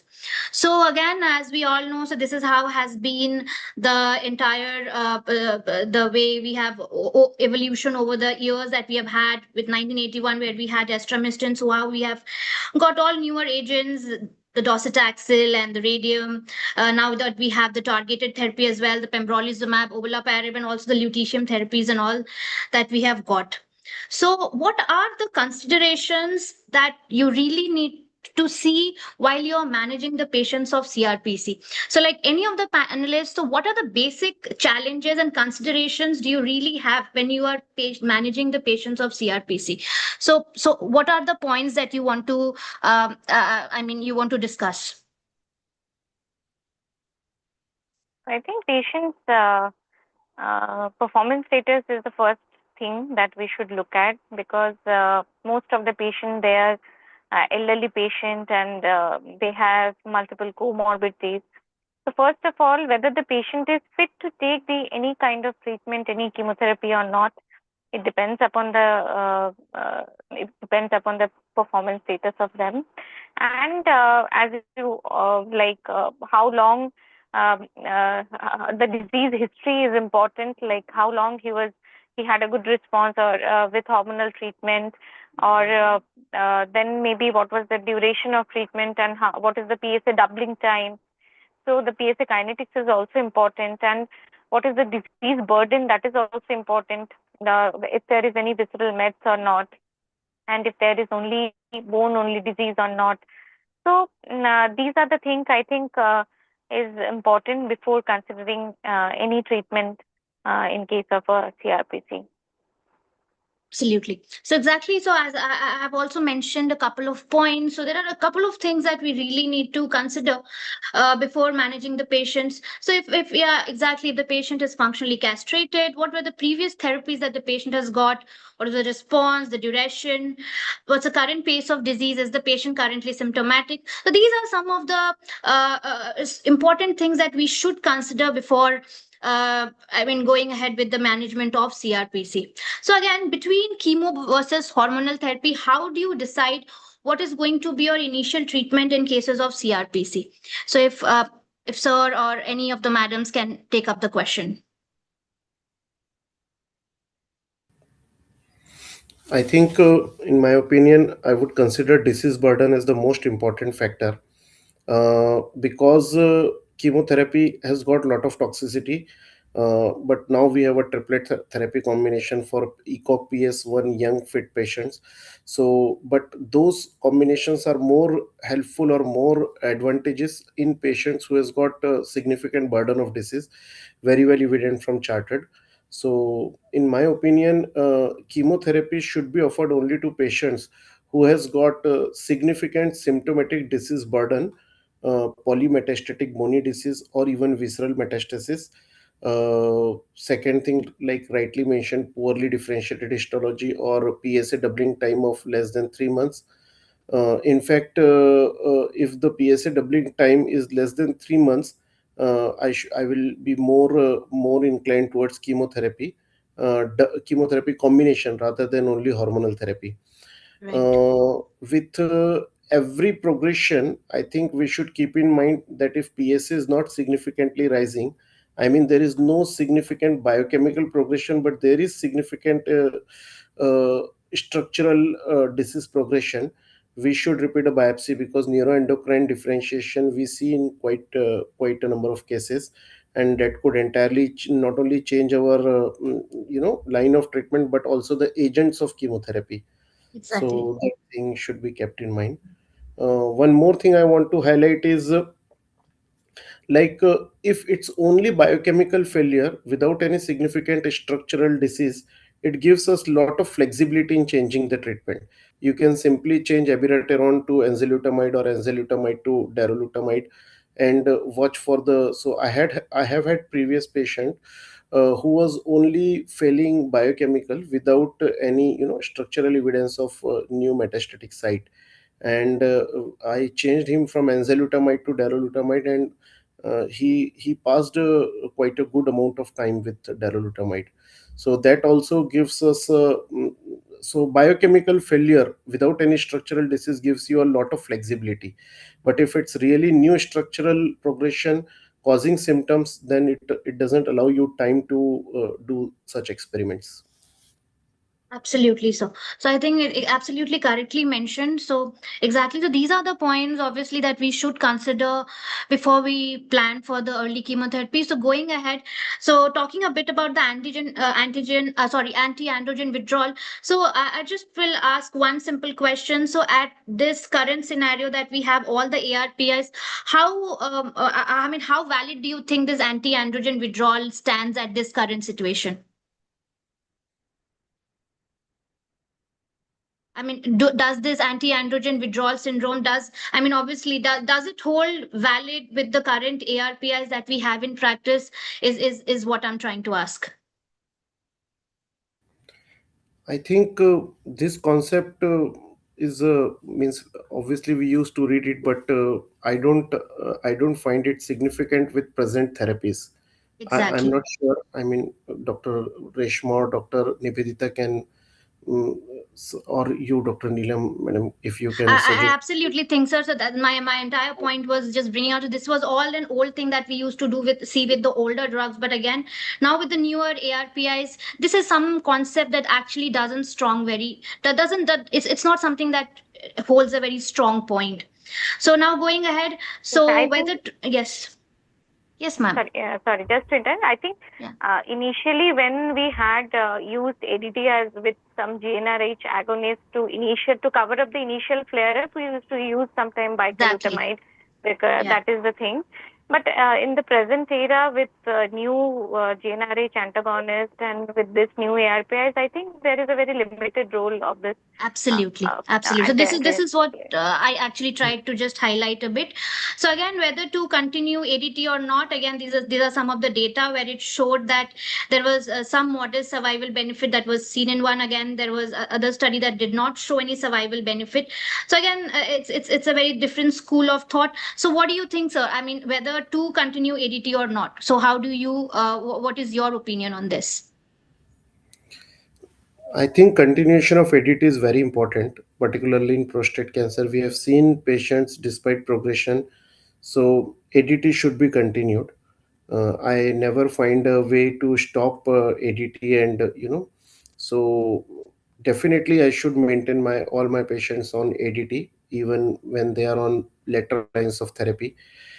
Uh, but when to hold ADT, that is definitely sometimes a dilemma. So sometimes my patient goes for radium therapy, or sometimes the patient goes for lutetium therapy, and they keep on asking me whether should I continue ADT during the time of that therapy, and I really don't know the answer of that question.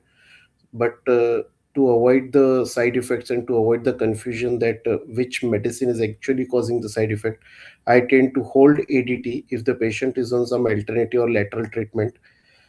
Perhaps in India, we see a lot of patients opt for Ayurvedic treatment, and they ask you the Yeah, question that they keep on taking Ayurvedic treatment and then they should continue ADT or not. So for those patients, particularly, I suggest to hold ADT, but I never tell them to completely switch off ADT. Maybe right, we right. hold ADT and we start again. So the bottom line is ADT should be continued as a indefinite treatment for metastatic CRPC. For localized, obviously we have now 36 months and even shorter trials. Exactly. So I'll go ahead. So exactly. So the ADT is something that should be continued. So these are some of the landmark trials that we have. The docetaxel and the cabazitaxel, where we have seen a good overall survival benefit as well. So going ahead. So if we need to sequence, so the first line. Are you like how do you guys sequence the treatment like with all treatment? How do you guys sequence your treatment in a case of a metastatic CRPC? Do we like if you all also follow the same sequence, or is something that you do differently?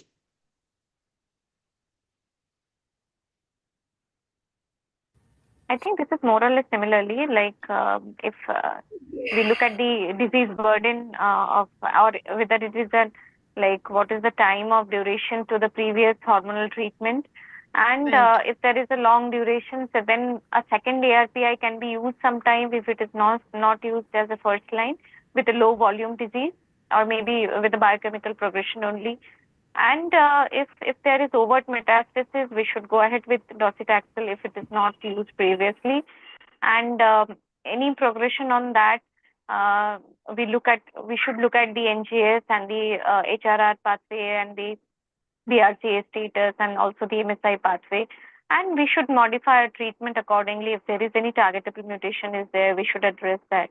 If any no target mutations, we can go ahead with cabazitaxel next line or lutetium therapy. And also you mentioned like Sipuleucel T and radium-223 is mostly used in bone predominant diseases. Yeah. So, so I think, and after that, the treatment becomes difficult also, and the response is also very uncertain. Exactly. So yeah, I mean, I believe more or less we all kind of, depending upon the patient's presentation and everything, or this is the sequencing of treatment we generally follow in the first line, and then if we see at the second line, so there are a few of the few options that we have: cabazitaxel, abiraterone. So and depending upon what was the previous therapy, and depending on that, that's how we generally sequence the treatment. So these are some of the approved therapies that we have in the metastatic CRPC setting right now. So we'll be subsequently also discussing a bit on all the biomarking testing as well. So this was one of the first Tana trial that actually had tried seeing if cabazitaxel can replace docetaxel in first line. Then, but again, as we can see that there was no overall survival benefit that was seen in the trial. So, but again, there was just like just a point with from the panelist that is there any subset of patients for which you would like to use a cabazitaxel instead of docetaxel in the first line? And or how do you see this study design?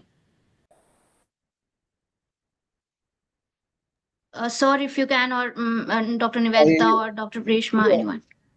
I don't think I have any patients where I prefer cabazitaxel upfront instead of docetaxel, because if I am not sure at present, but if I remember correctly, the mechanism of cabazitaxel, it works best when the patient progresses as a part of resistance mechanism to docetaxel.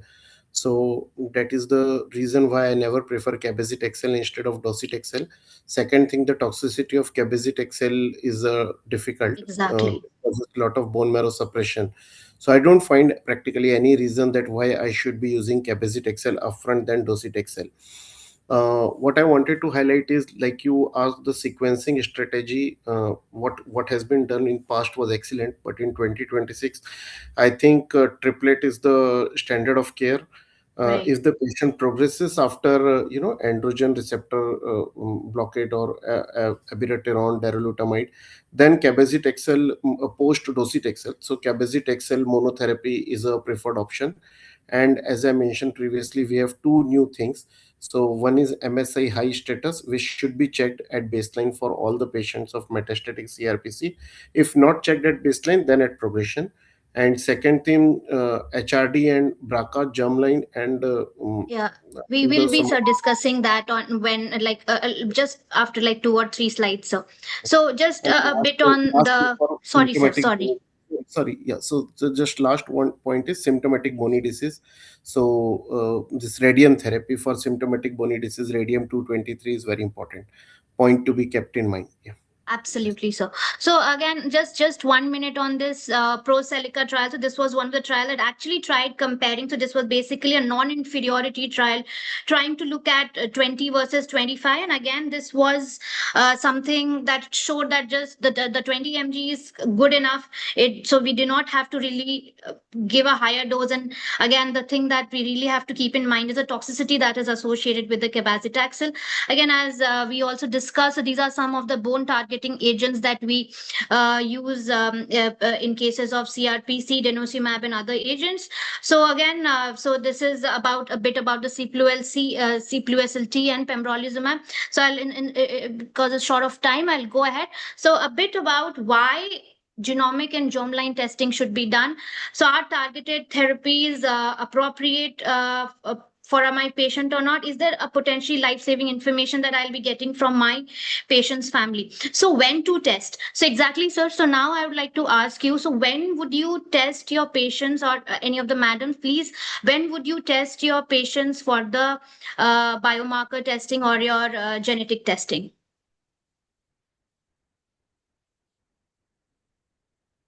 So I think in my practice, I think all cases of hormone sensitive who has progressed to hormone castrate resistance, I prefer to do at that time, because most of our patients, they have logistic issues to do perform Right. NGS at every time. So initially at baseline, I start with the hormonal treatment.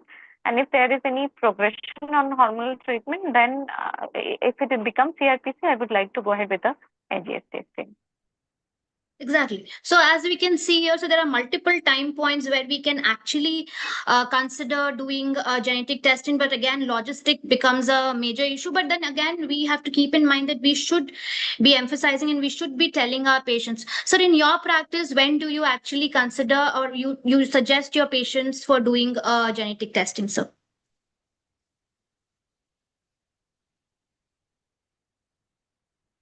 Dr. Chaturbuj, are you there? I'm here. Sorry. I Yes, was I yes, sir. was on mute and I was speaking. So basically, in my practice, I consider testing for BRCA and HRD upfront for all the patients. And as I mentioned, if they are not tested upfront, I will check for BRC and HRR in the lateral lines wherever I get a chance. This ESCO 2026, what is the core of GU oncology? So there Yeah, was profound 2 study. I'm not sure whether everyone is aware or not. So this study will come up in the next decade as a practice changing trial, because it has established PARP inhibitor plus abiraterone as upfront first line therapy for patients who has got BRCA1 or 2 or ATM mutation positive. So there will be a time in next decade when you will check all the patients for HRR and ATM1 and BRCA1 and BRCA2, and if those are positive, so you might offer them abiraterone plus olaparib in the first line based upon profound 2 study. So yes, so that part is very important. And I prefer to test them at baseline at the diagnosis of metastatic disease exactly. itself. Absolutely. So this slide basically is like I want to show like why and when and everything, and exactly very beautifully mentioned by the panelists. So this is how we should like again the time is all changing. So we should all start speaking to our patients and should consider doing a germline testing or genetic testing right at the baseline. So again, we just discussed. So who should be tested? So any patient who has a metastatic regional node positive or very high risk of localized prostate cancer. When obviously, if there is any family history, past genetic history should occur. If there are any family history, then obviously you should do a diagnosis. And yes, you should do the testing, the NGS based, and these are some of the markers that we also will be discussing on the markers as well. So again, even the NCCN guideline does show that tumor testing for MSI high or DMMR, if not done, should be done for all the patients. So this is just a slide that shows an entire guidelines of how we can treat the patients of CRPC, the frontline options, the second line, and then how we can plan the subsequent treatment options. So this slide as well shows that how we can subsequently line up the treatment based on what was the initial therapy and the other options that we have. So going ahead, if I can ask the panelists that when would they want to do a somatic DNA sequencing for the patients of metastatic CRPC? And if they are doing it in their practice, so how I mean, when they would be considering that? I think, Dr. Neelam, like when we have already exhausted most of our standard treatment options, Right. we would want to go for a fresh biopsy and check for a fresh NGS or DNA sequencing at that point. Because I have found that whenever I've done, I've not really I got it very commonly that I have identified any targetable mutation. It's quite rare, but we can try it when you have exhausted like most of the standard options. Yeah. So again, it depends. Like exactly the way we said, we can either can be done a diagnosis or maybe when we have exhausted all the standard lines of treatment. So again, these are some of the criterias on when we should be doing a somatic testing for the patients. So this slide basically shows a distribution of the germline mutation that is generally seen in patients of CRPC. This slide as well shows the prevalence of all the molecular alterations that we generally see in patients of our CRPC, and this basically tells about what are the guidelines and the principles on which all patients that we should consider doing a genetic and molecular testing for our patients. Again, so this is the NCCN guideline that basically shows that the recommendations for which the germline testing should be done. So apart from this, is there some other point that anyone would like to add in this current setting?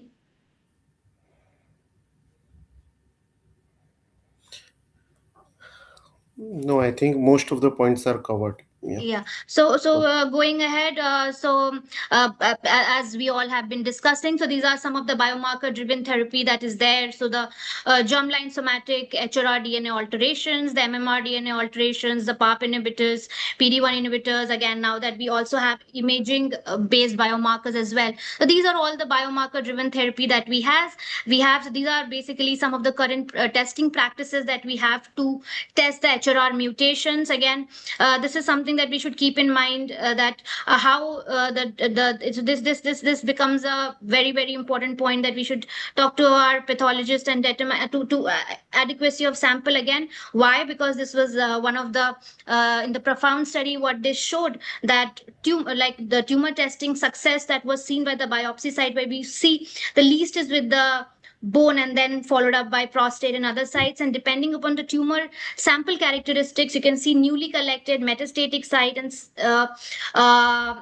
biopsy that is less than 1 year actually has better accessibility for doing the biopsy. Again, a bit on the cfDNA testing assays. These are some of the cfDNA testing assays that we can do again during the Sorry to disease interrupt, progression. ma'am. Yes, ma'am. Yeah. Ma'am, 2 minutes left for the session. Yeah, so will just finish it off. So this again, how we can do the testing. So this is the profound. We'll go ahead. So these are some how we can look at the HRD testing and all. Some how we have seen the evolution of PARP inhibitors over the time. Again, as Sir mentioned about the profound data. Again, as we know that so just one question, if I can say. So, what do you think? Does olaparib, does it improve overall survival despite of the crossover that you're seeing over here? So, what is your comment on that? Yes, yes. So it will definitely. But what I was trying to explain is profound two, where they combine Yeah. olaparib plus abiraterone. This is profound one. So this is Yes. olaparib versus physician's choice. Yeah. So absolutely that we have seen. So again, one more point that I would like to see, that not all HRR mutations are equally sensitive. So we also need to keep in mind that the BRCA2 mutations followed by BRCA1 and the ATM mutations are the one that is more the ones who respond to the BRCA inhibitors. So these are some of the later on trials and everything. So again, these are the trials that we have of all the trials that has shown the benefit of the PARP inhibitors. Again, now that as Sir also mentioned, the rationale for co-targeting the AR signaling with the PARP inhibitors. So these are all the approvals that we have, and again we have all the biomarker-driven therapy. So again, I think with this I will go ahead because I just have a minute. So we'll go ahead. So these are two tumor agnostic. The ALSIMCA trial that showed the benefit with the radium 223, the theranostic. So all these things that we discussed. So there's a long thing that is there. So a lot of work has an evolution has happened in the management of CRPC. Again, we also mentioned about the neuroendocrine subset. That is also another subset that we really need to pick up and manage. So again, so what's next? Yeah. Yes, sir. Sorry, I think we have just few seconds left. So Dr. Yeah. Neelam, So thank you. yes, sir. Yeah. You can please share your presentation, because you did Perfect. excellent job. It's a very exhaustive presentation. You tried to cover actually all aspects of prostate cancer, which is something really appreciable. And I would request you please share this presentation to us, Sure, so that. sir. And I think I need to tell that everyone that it was really nice, particularly for a non-sponsored session. Dr. Neelam, Dr. Nivedita, Dr. Sapna, and thanks, last but not the least, IAIO for this excellent initiative. And yeah, so over to organizers. Thank you. Thank you, sir. Thank you, sir. As we come to an end of today's session, I would like to sincerely thank our program director, Dr. Chaturbhuj Agarwal, all our esteemed all our esteemed speakers, moderators, and panelists for sharing their valuable expertise and clinical experience. A heartfelt thank you to all our participants of your active participation. We hope today's discussion have provided practical insights that you can apply in your clinical practice. On behalf of the International Association for Integrated Oncology, IAIO, thank you once again for joining us. We look forward to your welcoming you to our upcoming IAIO academic programs. Have a wonderful evening. Stay safe and good night. Thank you. Thank you very Thank you, much. everyone. Thank you so Thank much, you. sir. Thank you. Thank you, sir.